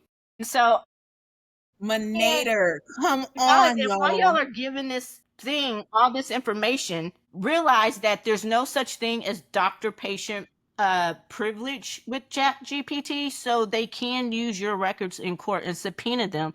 And Chat GPT says they will turn them over. So be careful about what you share with this AI bot. It is not the end all to be all. Besides it using a shit ton of water and resources, please just, yeah, like this again, laziness, stupidity. You are taking advice, life advice from a computer. That is wrong. Like I use it for certain things and I have to correct it. Like, dude, really? Seriously? So, anyway, Don't, just on that, I fight against using Chat GPT the same way I fought against getting on TikTok. And even then, I tell people, I say, yeah, I'm on TikTok now. And it took a couple years for people to persuade me to finally like get on TikTok and start but I tell people all the time, I'd be like, I reset my algorithm every single month. And they'd be like, what do you mean? I said, I reset it every single month because I got to make sure what I am using it for is exactly what it's being used for. When they start throwing out those ridiculous videos, I'm like, oh, it's time to reset because you're not about to dumb me down. I want to go back to the news that I need to go. And every single time that I reset it, and then I just watch some of the videos from the people that I already follow, which I follow certain people for a reason. And then I get back, the algorithm that I had before. Right? The videos that come up start to really like world news is a big thing for me, and kind of keeping up on that. And they will suppress that as much as possible. And so I follow certain people so that when I reset it and I start watching their videos, I get back that world news. So I know what's going on in the world because that's what they report on. And to reset it. And so I fought against that because people talk about Chat GPT all the time. And all I keep saying is, I don't want to dumb myself down.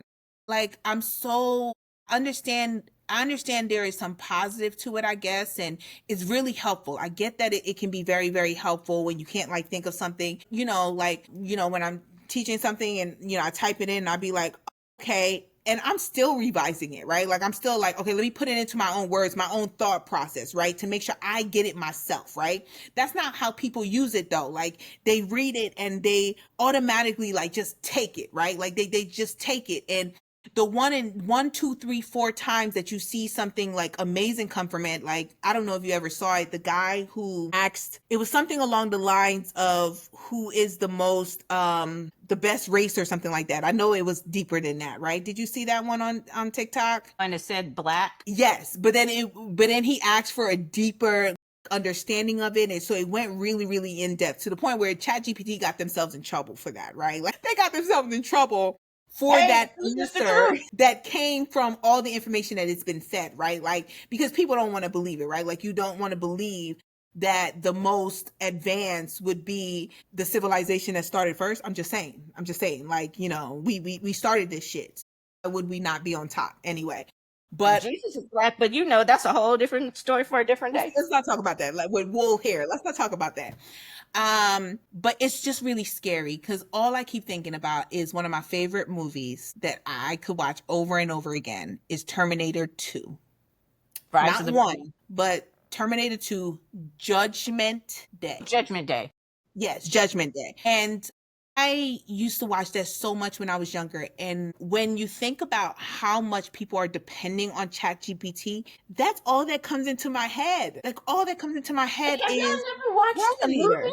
Skynet. Like I'd be like, this is this is Skynet with a different name. And people laugh it off and I'm like, you laugh, but really think about it. Think about it. All right. This is how Skynet started. And we always think it couldn't be us.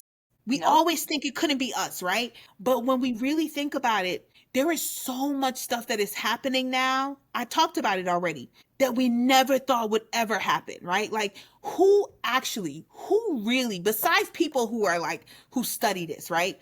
Who really thought that America would fall in less than a year, right? Like our democracy would fail to the level that it's at in less than a year.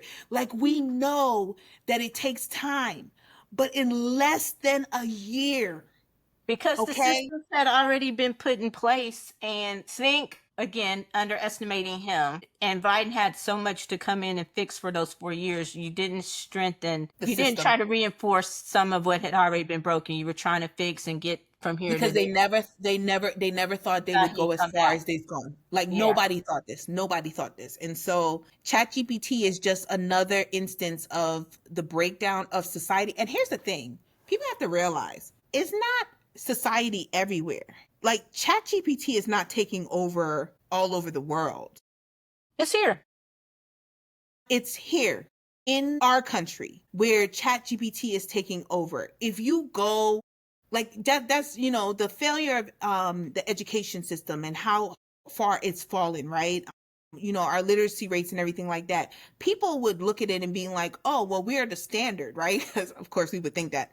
We think like we're the standard. And so if we're like having these issues everywhere, Europe is having these issues, Asia's having these issues, Africa's having, and we don't realize that what has helped some of these countries to not fall into the trap that we are currently in is the fact that they did not embrace advancements as quickly as we did. Like every new thing that came out that made life easier for us, I wouldn't even say made it easier for us, right? But every single thing in life that made people make more money, right? Because, you know, that's what they focus on, capitalism. We looked at it, we were like, yeah, let's do that, right? Because it's all about money, money, money, money. I look at videos of Asia and how technology works in those countries.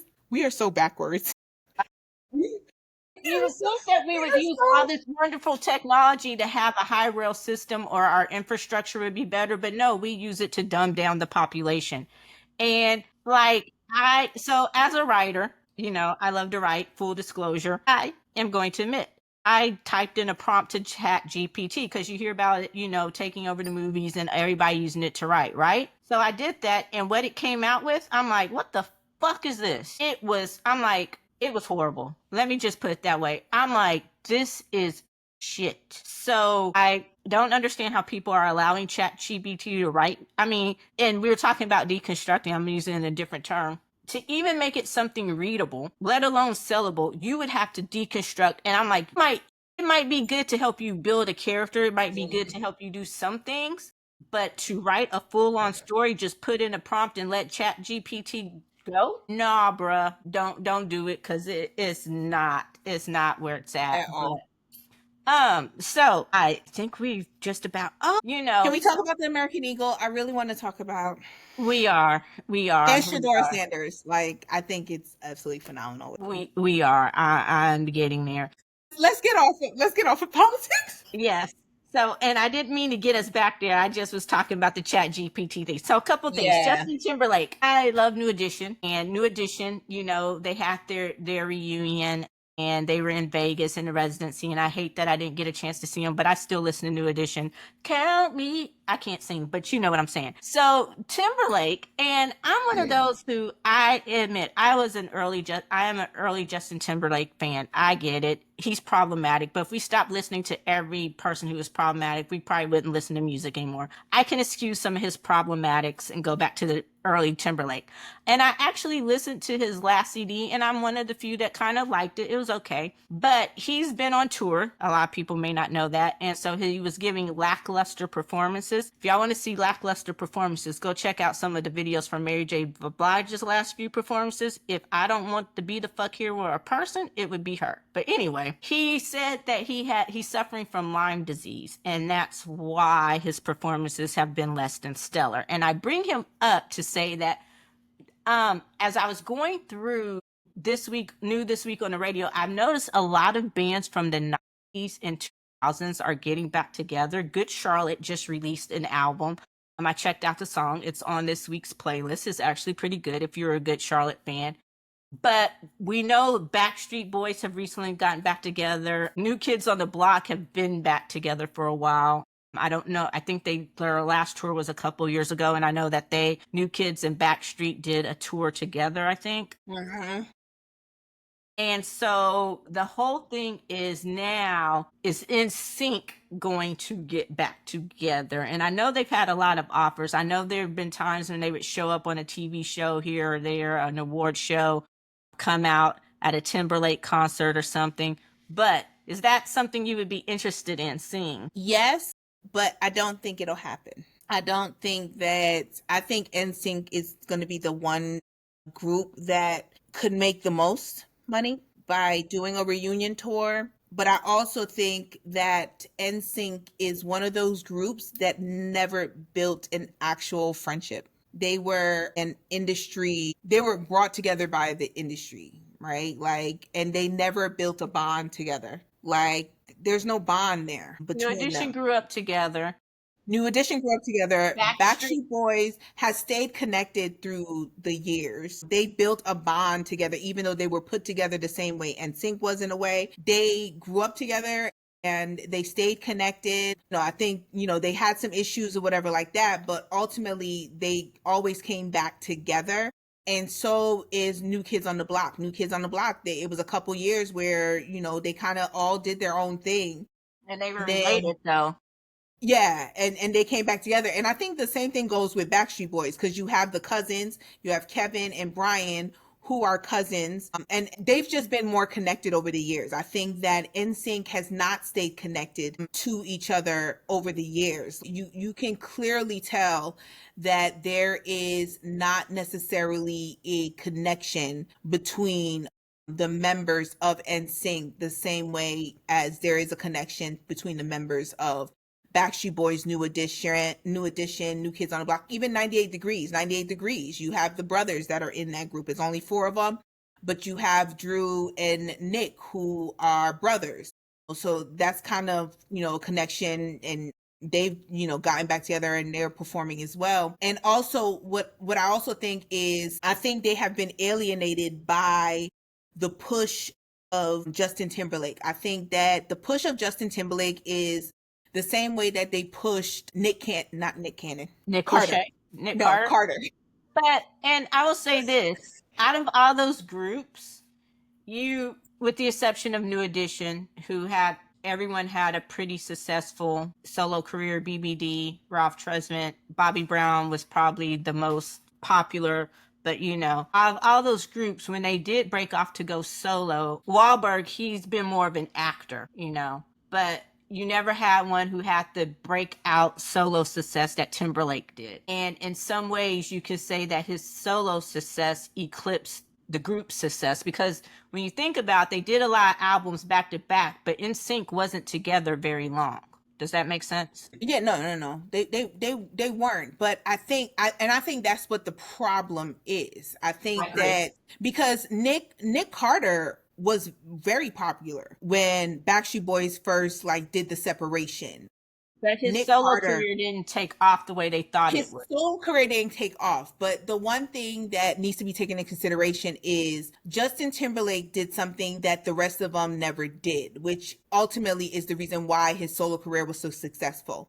And the reason why his solo career was so successful is because when he decided to go solo, he immediately hooked up with Black producers, okay? And immediately attached himself to R&B, to the Black music scene. That was the background of his solo career, was who he worked with in the background for his first CD. And then from there, he lived on that, right? And we embraced him, as the community. Yeah, he was embraced, right? We allowed him to cosplay within our community, right? We said he got sold, right? And I'm like most people, we fell for that, right? Like we were like, shoot, until something happened and his whiteness came out.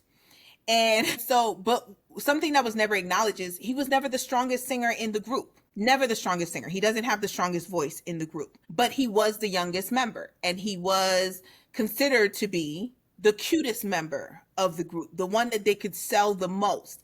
And so because they could sell him the most, they pushed him out there. They got him connected to I would say it's just connected to the right people. And being connected to the right people, he went the opposite of what the group was, right? So the reason why Nick and the rest of those members weren't as popular solo is because they stayed within the genre and the atmosphere of what the group was. Well, see, while Justin Timberlake didn't. He didn't stay within that atmosphere. He made a strong, he very strongly went to a different route and was very, very successful on taking that route. Argue that NSYNC, some of their most successful songs were the ones that had the more R&B sound. Gone. I agree. So I think they were a group that were always kind of trending towards that more than the others, that straight pop sound. They had that pop hybrid R&B thing going on. And when they leaned into that, that's when they tended to be more popular. And I think their pop songs were always the most popular for NSYNC. While Gone, while their R&B sounding ones, but when you think about their biggest songs, when you think about the songs that as soon as they're played, people immediately sing, those are pop songs. Like no R&B flavor to them whatsoever. Like those are complete pop songs. But I think that Justin and his team was smart enough to understand that he could be very successful if he went the R&B route.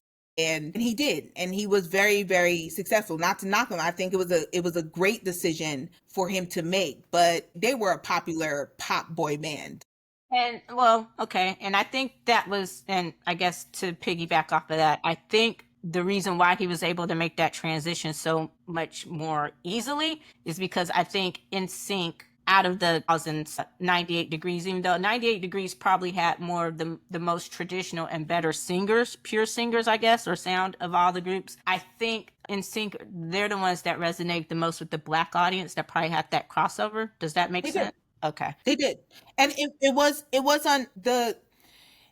on Justin. We looked at Justin, and that's a cute white boy with that curly hair. And he always said that he was fully influenced by Black musical artists, right? Like and from the very beginning. Church and all that kind of stuff. Yeah, he talked about that his influence on what he loved most, he always named Black artists. You do that, we're going to pay attention to you. Like, we're going to pay attention to you. What I will say is that when you really listen to it, there's always a trend. It comes back every couple months, right? Every time that Justin Timberlake is in the news for something else, this trend comes back. And the trend is JC Chazaz, who was the better singer. He was the better singer. And the song always come back that he did with Black. And that song that he did with Black, where he had that swag to him, he was talking about his Timberland boots and his gangster appeal. And we were like, gangster, JC, like, what you talking about? But it works because his voice, like, it's crazy to me on how he was never as popular as Justin when he should have been as popular, because if anybody had a voice for R&B, it was JC. Like, JC had a voice for R&B. He was a stronger singer, which means that he could carry a note better than Justin Timberlake could. Okay. And so them coming back together, while I think I would love it, I think that there's two sides to it. Part of them says that, Justin doesn't want to do it, right? Because he doesn't need them. And so he's not going to do it until he actually needs them. And there's also people who say that JC keeps saying no as well. He doesn't want to do it either. Like, he does appearances here and there, but he doesn't want to do it either. And they say one thing is because as more of the conversation happens about who was the stronger singer and who should have been the star of the group, it's kind of like, why am I going to do this in order to be your background singer? Because you are the more popular member. And I can outshine you, definitely, because there are instances where his voice outshines Justin. But at the end of the day, they're going to be pushed into the background of the Justin Timberlake show. And that's less likely with New Kids on the Block. That's less likely because of the lack of popularity of one member over others. That's less likely with Backstreet Boys or even New Edition. Like, when New Edition gets back together, yeah, Bobby Brown was the most popular member. That's true. But at the same, like, you go see New Edition, right? Because, like, you're going to see the whole group come together, that's right? Partially because the group survived him leaving.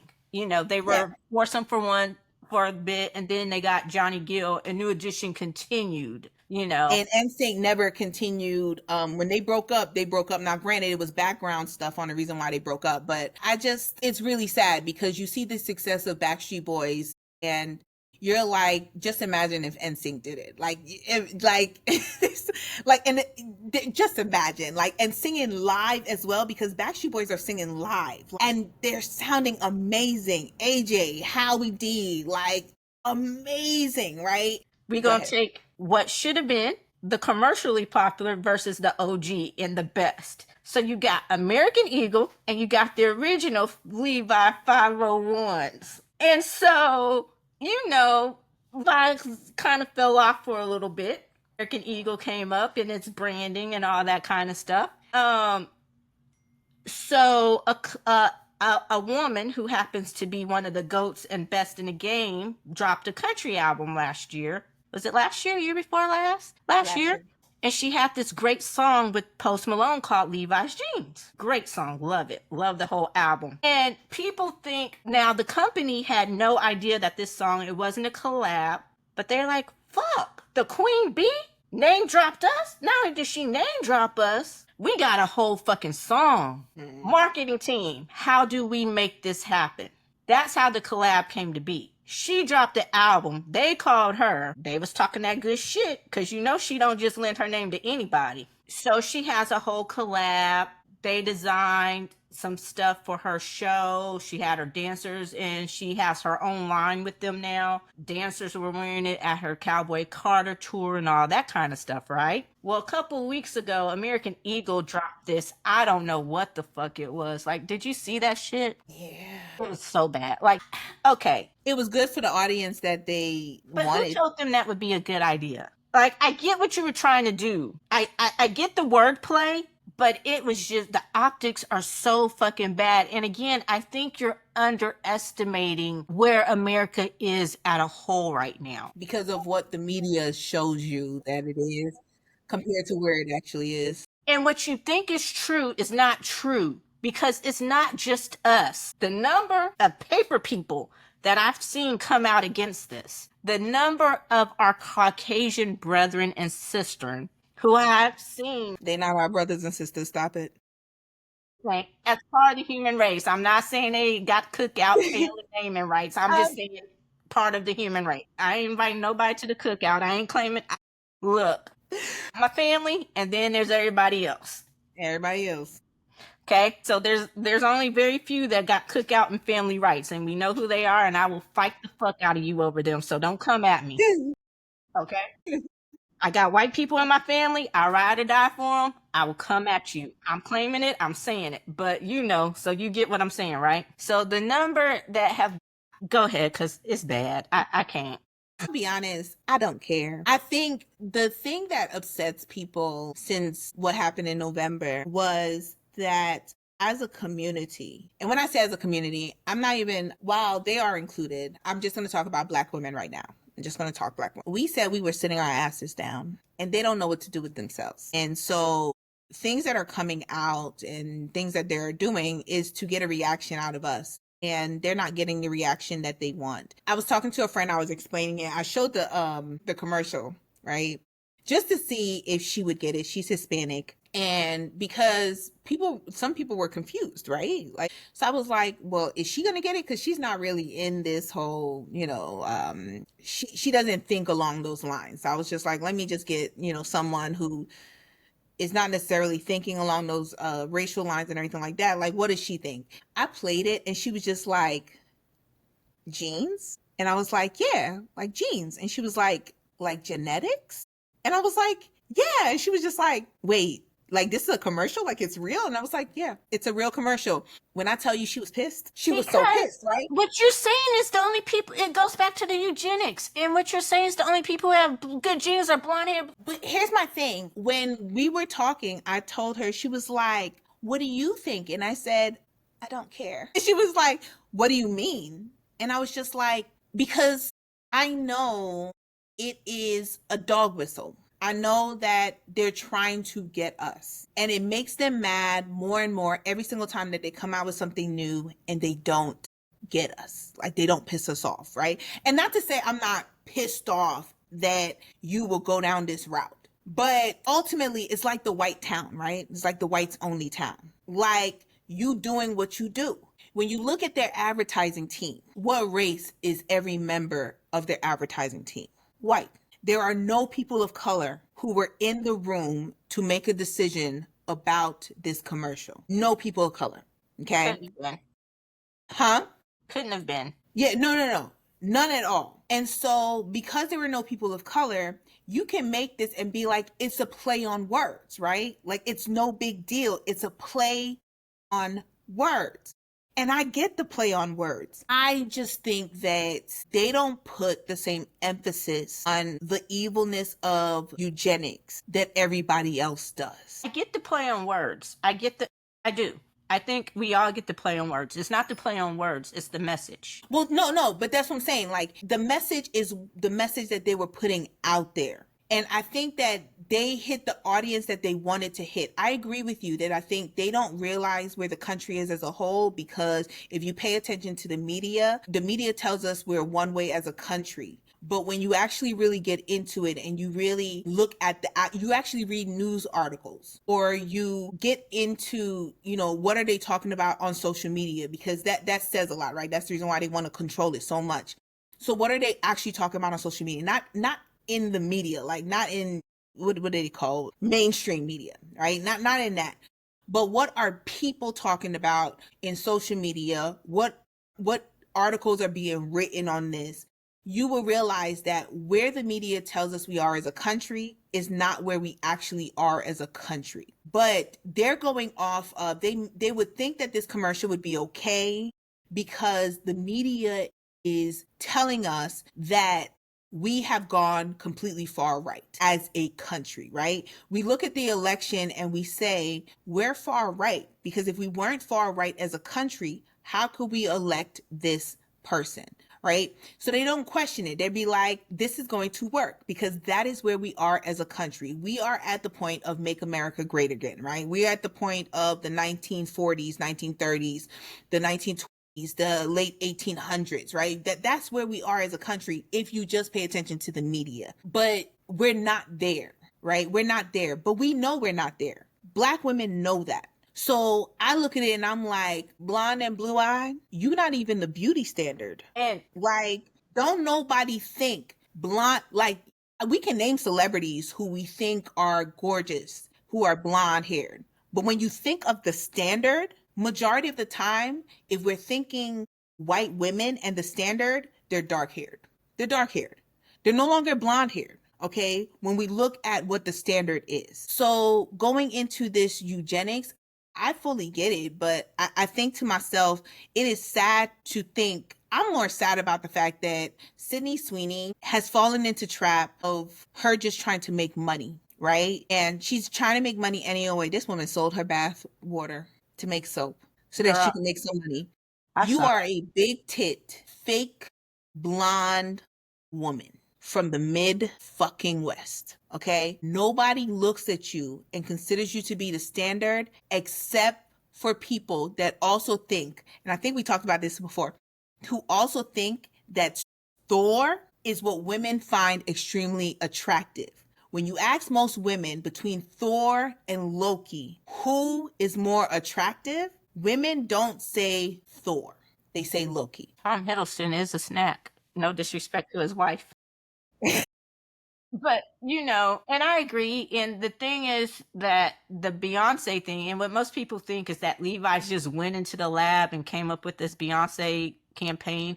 And I already explained how that happened. It just so happens that this dropped a couple of days after the Sydney Sweeney thing, right? So my dumb ass, I'm looking Look, at. this Beyonce's commercial, they're bringing it up. They're changing the date.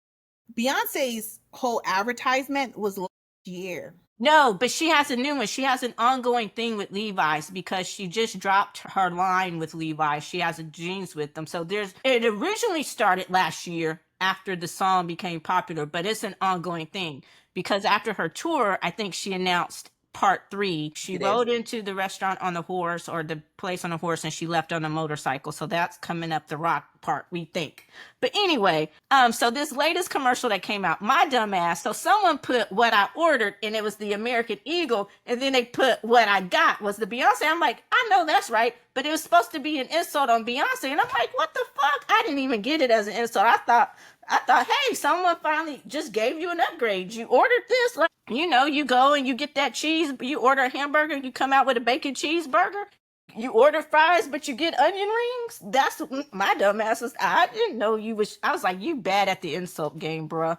But anyway, so I'm with you. I really didn't care until I paid attention. I'm like, just more bullshit. Like it. I don't shop at American Eagle anyway, but I definitely not gonna shop there. It's like We you're not we gonna. we don't. We don't. Like, yes, that you'll see people. I'm not saying nobody, that none of us do, but that is not our I store. haven't shopped in American Eagle since I was in my 20s. Like, I can't tell you the last time I've been in American Eagle. Didn't I've even seen, know it was truly a thing. Like, how do you you get know, the money to pay for her? But did you maybe see the they bought. Dunkin' Donuts commercial?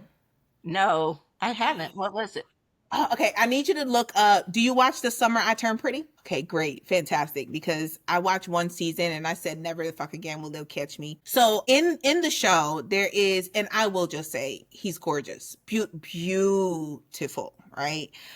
I believe he's Australian, I think. And so he plays in The Summer I Turned Pretty. He became very, very popular because of how good looking he is. He has pretty eyes, curly hair, One of the that. brothers, the youngest Yes, brother. it is the cute brother. Yes, the younger brother who's actually the cute one, because I don't consider the older one to be cute. And so he became very popular. Part of his popularity was because he's so good looking, right? Like, they played off of that. And then you find out he's basically MAGA without being American, right? Like, full on, like, he reposts very, very conservative MAGA like tweets and everything like that. You find that out. And so I was like, oh, thank goodness I kind of gave up on the show after season 1.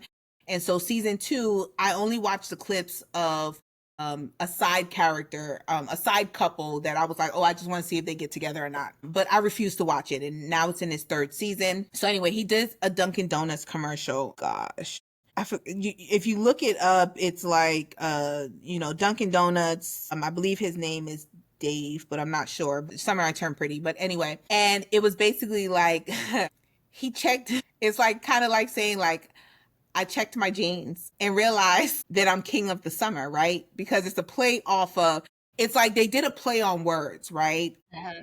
But there was a connection to jeans. Now, the crazy thing is, these two companies did not work together.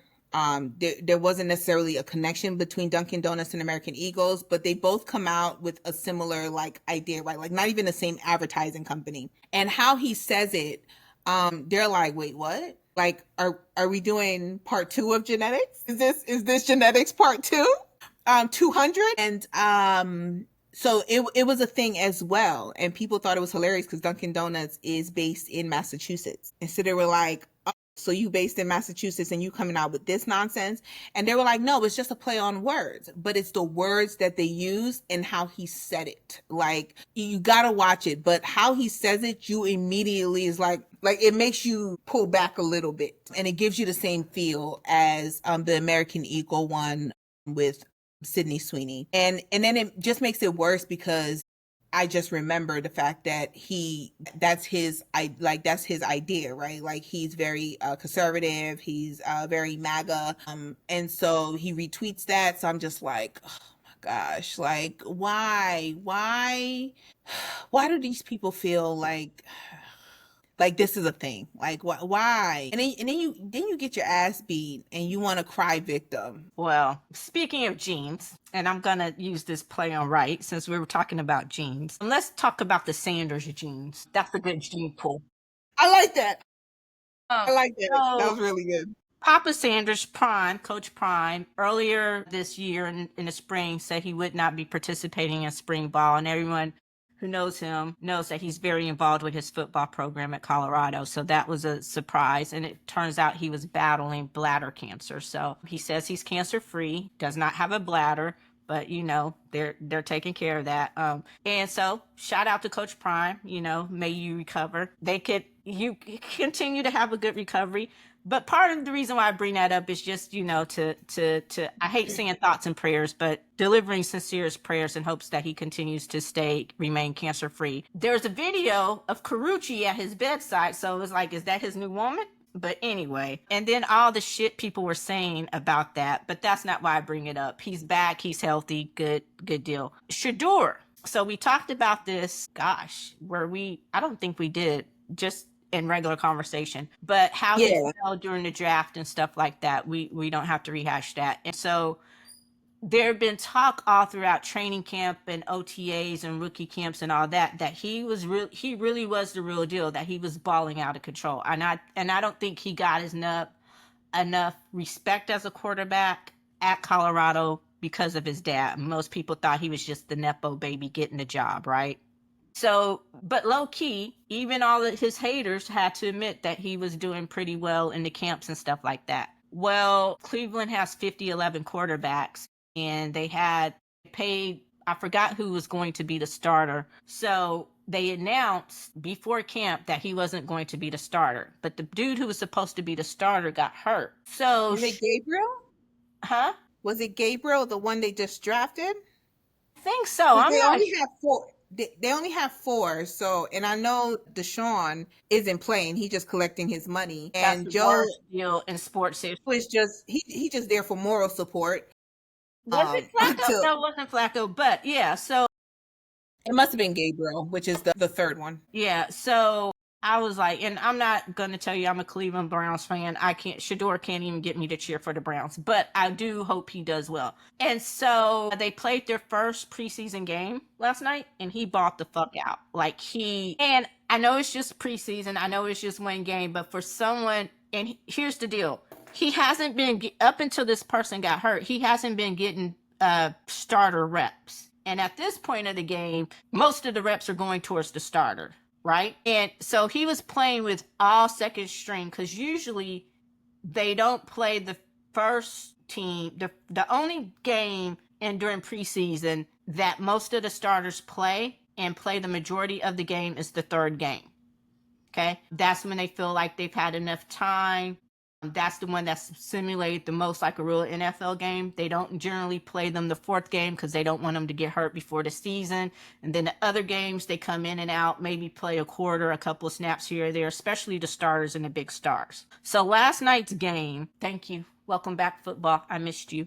But last night's game, it was him and he was playing with all the second team people, the second team offensive line, second team receivers, like the whole second team. And I must say, and again, it's preseason, I know, first game, but they looked really well. And he looked like he could be starting on any team. So I just hope that he continues to progress as a pro. I hope that he continues to make them eat crow. Those of you out there who think the boy is going to be any less swaggy than he is, you obviously don't know who the fuck his daddy is. Y'all might not remember Prime from his prime, but he came from cocky jeans. He's going to have cocky jeans. Deion Sanders has always been a cocky motherfucker, and I expect nothing less of his sons. They actually handle the media pretty well, considering, but it's all in the genes. I think what people forget is that their mother is no less cocky as well. She may not. Right? Yeah, like she may not have necessarily have the same name for herself as Deion Sanders, but how they co-parented, they say, plays a huge role in the fact that they know who they are and they know their worth. And their mom is Pilar, right? I forget what her first. I forgot her name. I forgot what her first name is. But it sounds familiar though. It actually sounds familiar. So it may be that's what their mom's name is. But the co-parenting, they say, is a huge part of the reason why they know their worth, and they know you can't tell them that they're worth less than what they are, and why he's like, I know how good I am, and you're not going to tell me less. I think it's also funny that I say it every single time we have an episode. I don't watch sports every single time. I do not.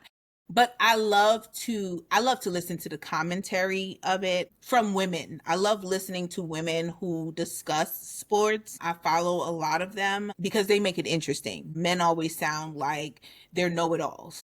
And the women never do. But so when I listen to the commentary and I watch clips, because I just can't get through a full game, it's just not entertaining to me. They talked about how the owner of the Browns hates the fact that they drafted Shadeur Sanders. Like, hates it. He doesn't want him to be successful. He doesn't want him to do better than what they think he should. Because it'll prove them wrong, right? It proves the whole league wrong, which I think they've already understood that it backfired on them on how they treated him ultimately. But I'm cheering for him. I don't follow the Browns. If I had to pick a team, I'm embarrassed to say which team I pick, so I'm not gonna say it. But if I had to pick a team, Cowboys. It is the Cowboys. Look. That old decrepit fart. He trying to get rid of their best player. I hate that. And that's the reason why I'm embarrassed, because when I tell you I hate Jerry Jones, I cannot stand that old decrepit man. And I also could not stand Tony Romo. Oh my God, I hated Tony Romo. But they have been my team. When anybody asks, what's your football team? They have been my team since I was 6 years old. Okay. And so because they've been my team since I was 6 years old, I've never changed them. Just like if you ask me who's my second favorite team, San Francisco 49ers. And they have been my team since I was like 10. And I had a jacket, and so it's just because I'm young. But, same thing goes for the Yankees. Like the Yankees is not what they used to be. You know that. The Yankees is not what they were in the 90s and the early 2000s. But they're still the motherfucking Yankees. Yeah. I mean, but I love the captain. Like Derek, like Derek Jeter, like I love the Yankees for life just because Derek Jeter. But yeah, but I really do hope that he's extremely successful, and I hope that every time that he's successful, he throws it in their face.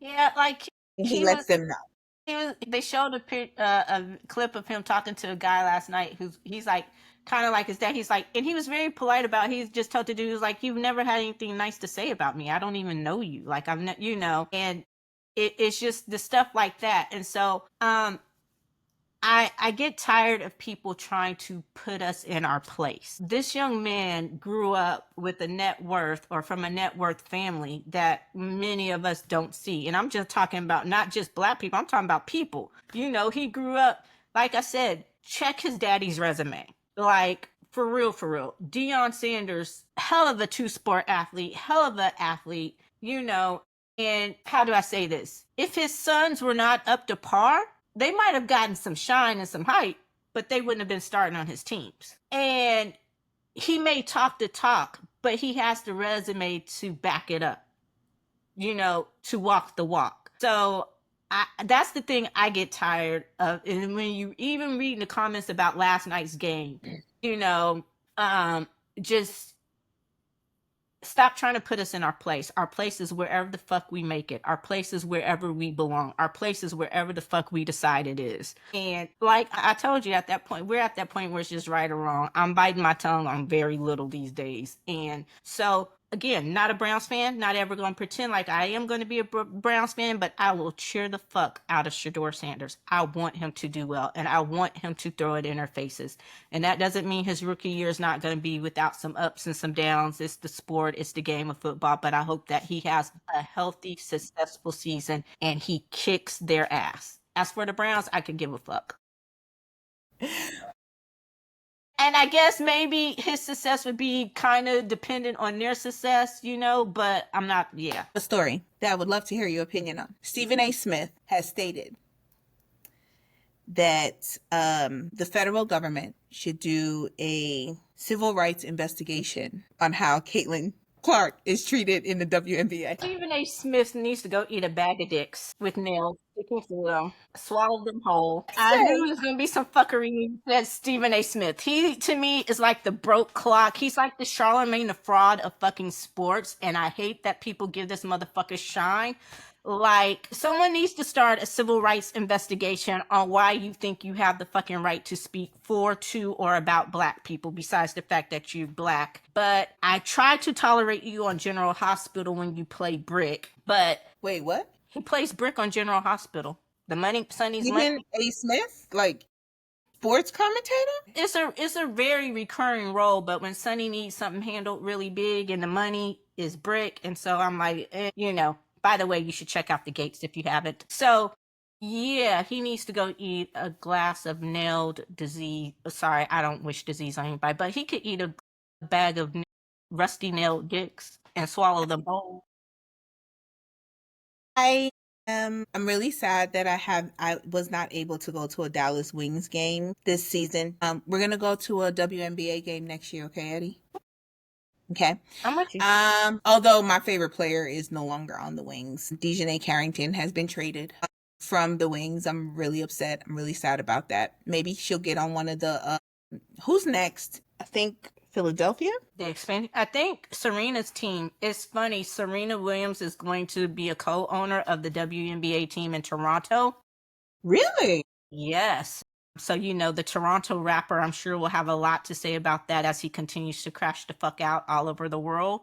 Okay, I gotta look into that, but because they're gonna have to start seeing how they're gonna form that team and who's gonna be on those, just like they did with the Valkyrie that's had a phenomenal season. Yeah.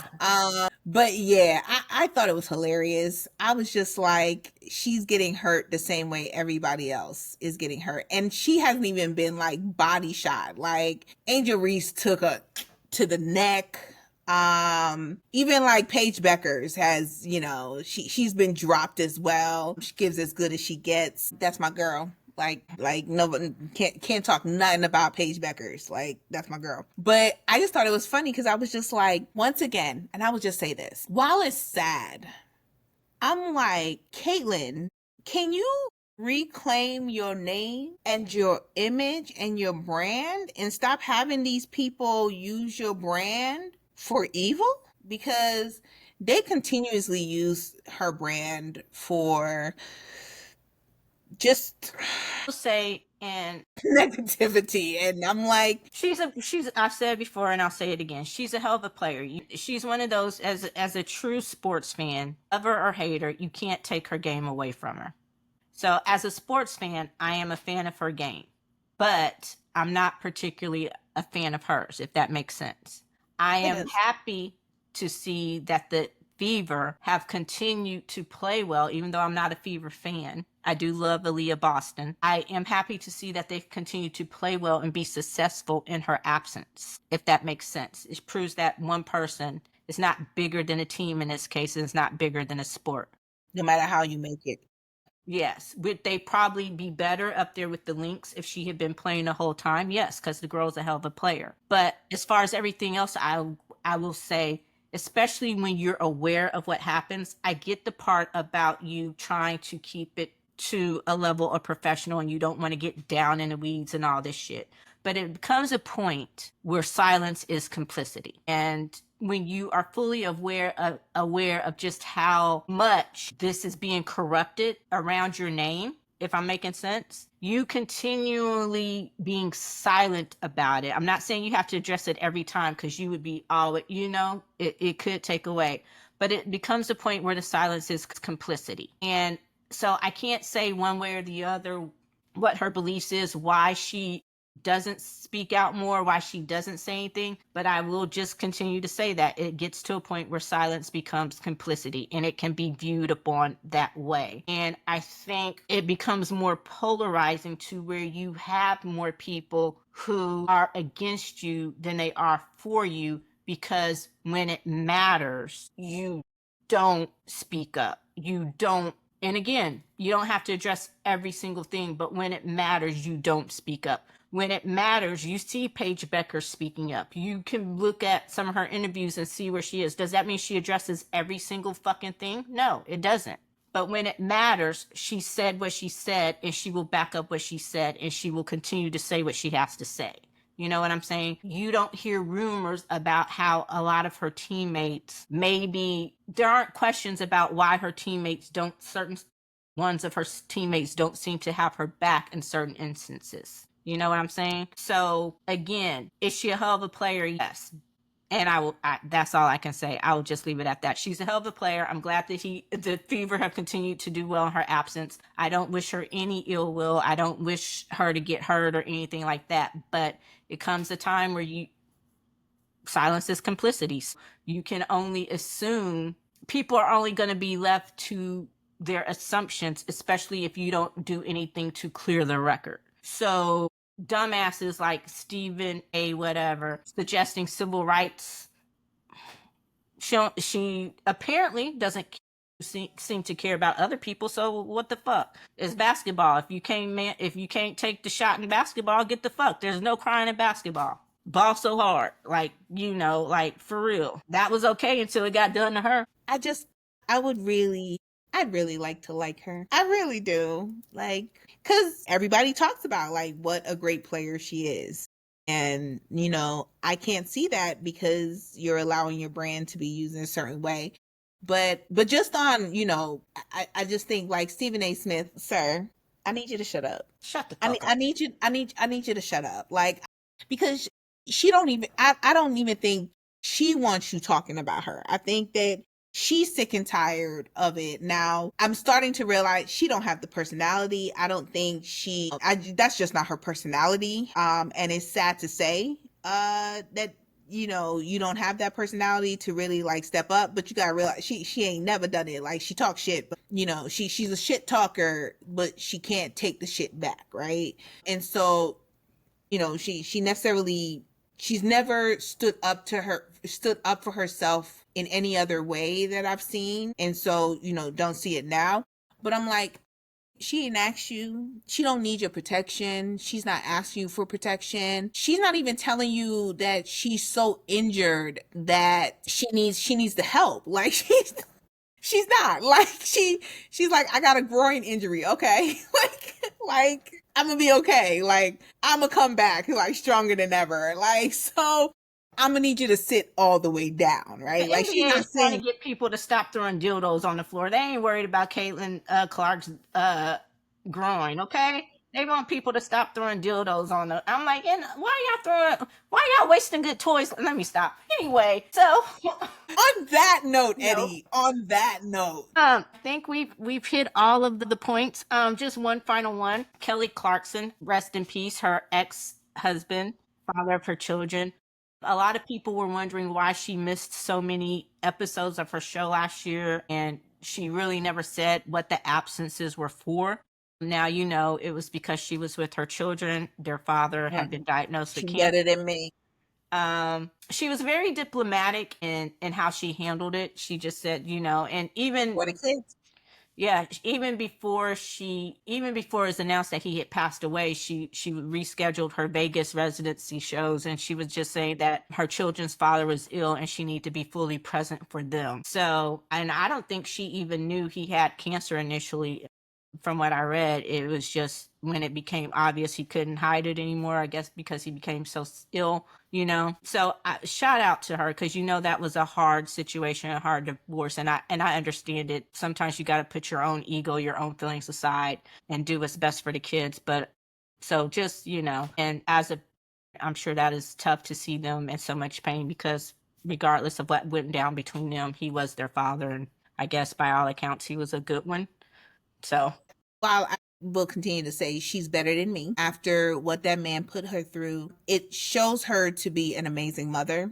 uh-huh. That she's able to put aside. I know she hates that man. Like I know she hated that man, and she was completely heartbroken and she had to put herself back together over what he put her through. But I will say just her response to it, not knowing these people, because they're celebrities, but I will say that I think he must have been a good enough father for her to put aside any negative for her children, to know that her children were going to grieve for their father, that he must have been involved enough in their life for her to be willing to put aside, everything. Because if he wasn't an involved enough parent, I don't know. I just, yeah. Like, I mean, she shows herself to be a good person. I think she shows herself to be a very genuine person. So I think she would have done it either way, whether he was, a horrible father or not, just being there for her kids. But I feel that the genuine person that she is, I think that she fell for his genuineness. And I think that's probably what she remembered in the end. And why she put a pause on her life is because she remembered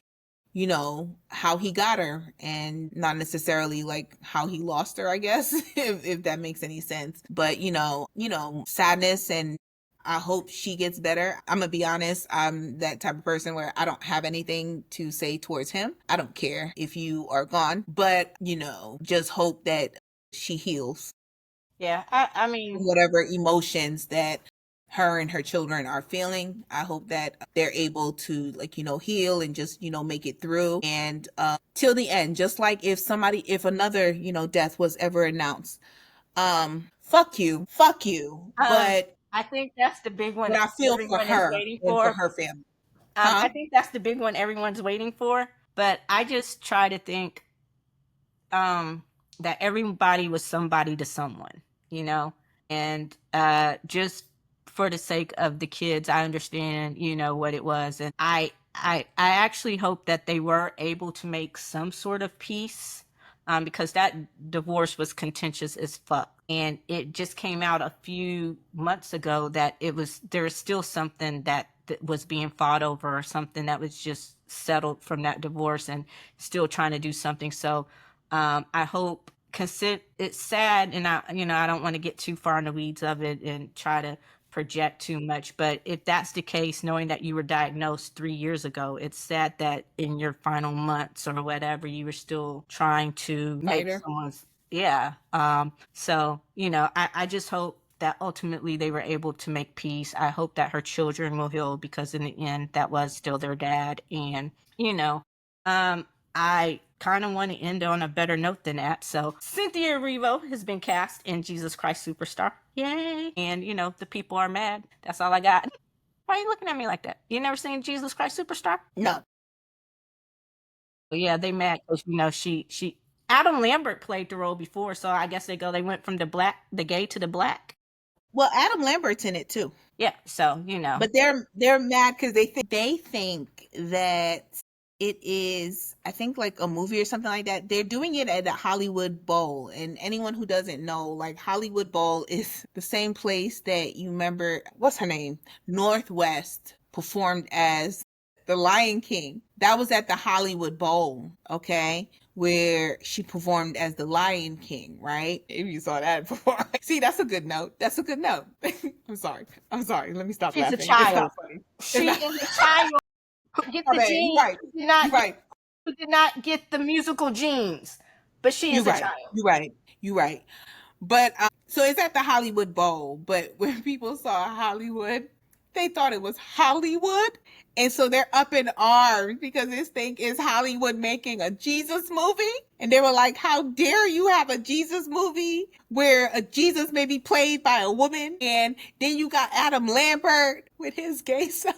Because we talking about literacy levels. I told you your stupidity is no longer my concern. Stop making it. It's not my problem. Well, what did you say? What is the slogan? What is the slogan, Eddie? Your ignorance is not your mediocrity is not my problem. Your mediocrity is not my problem. Your mediocrity, your ignorance. So we're going to end on that one because we're going to have to cut this one up into a two-parter, but for show. But, so, thank you for joining us as always. Before you get us roasting for talking about a child's talent level, but she's a child. That will do it for this episode of The Wind Down. I'm Eddie. And I'm Tammy. Bye. Peace.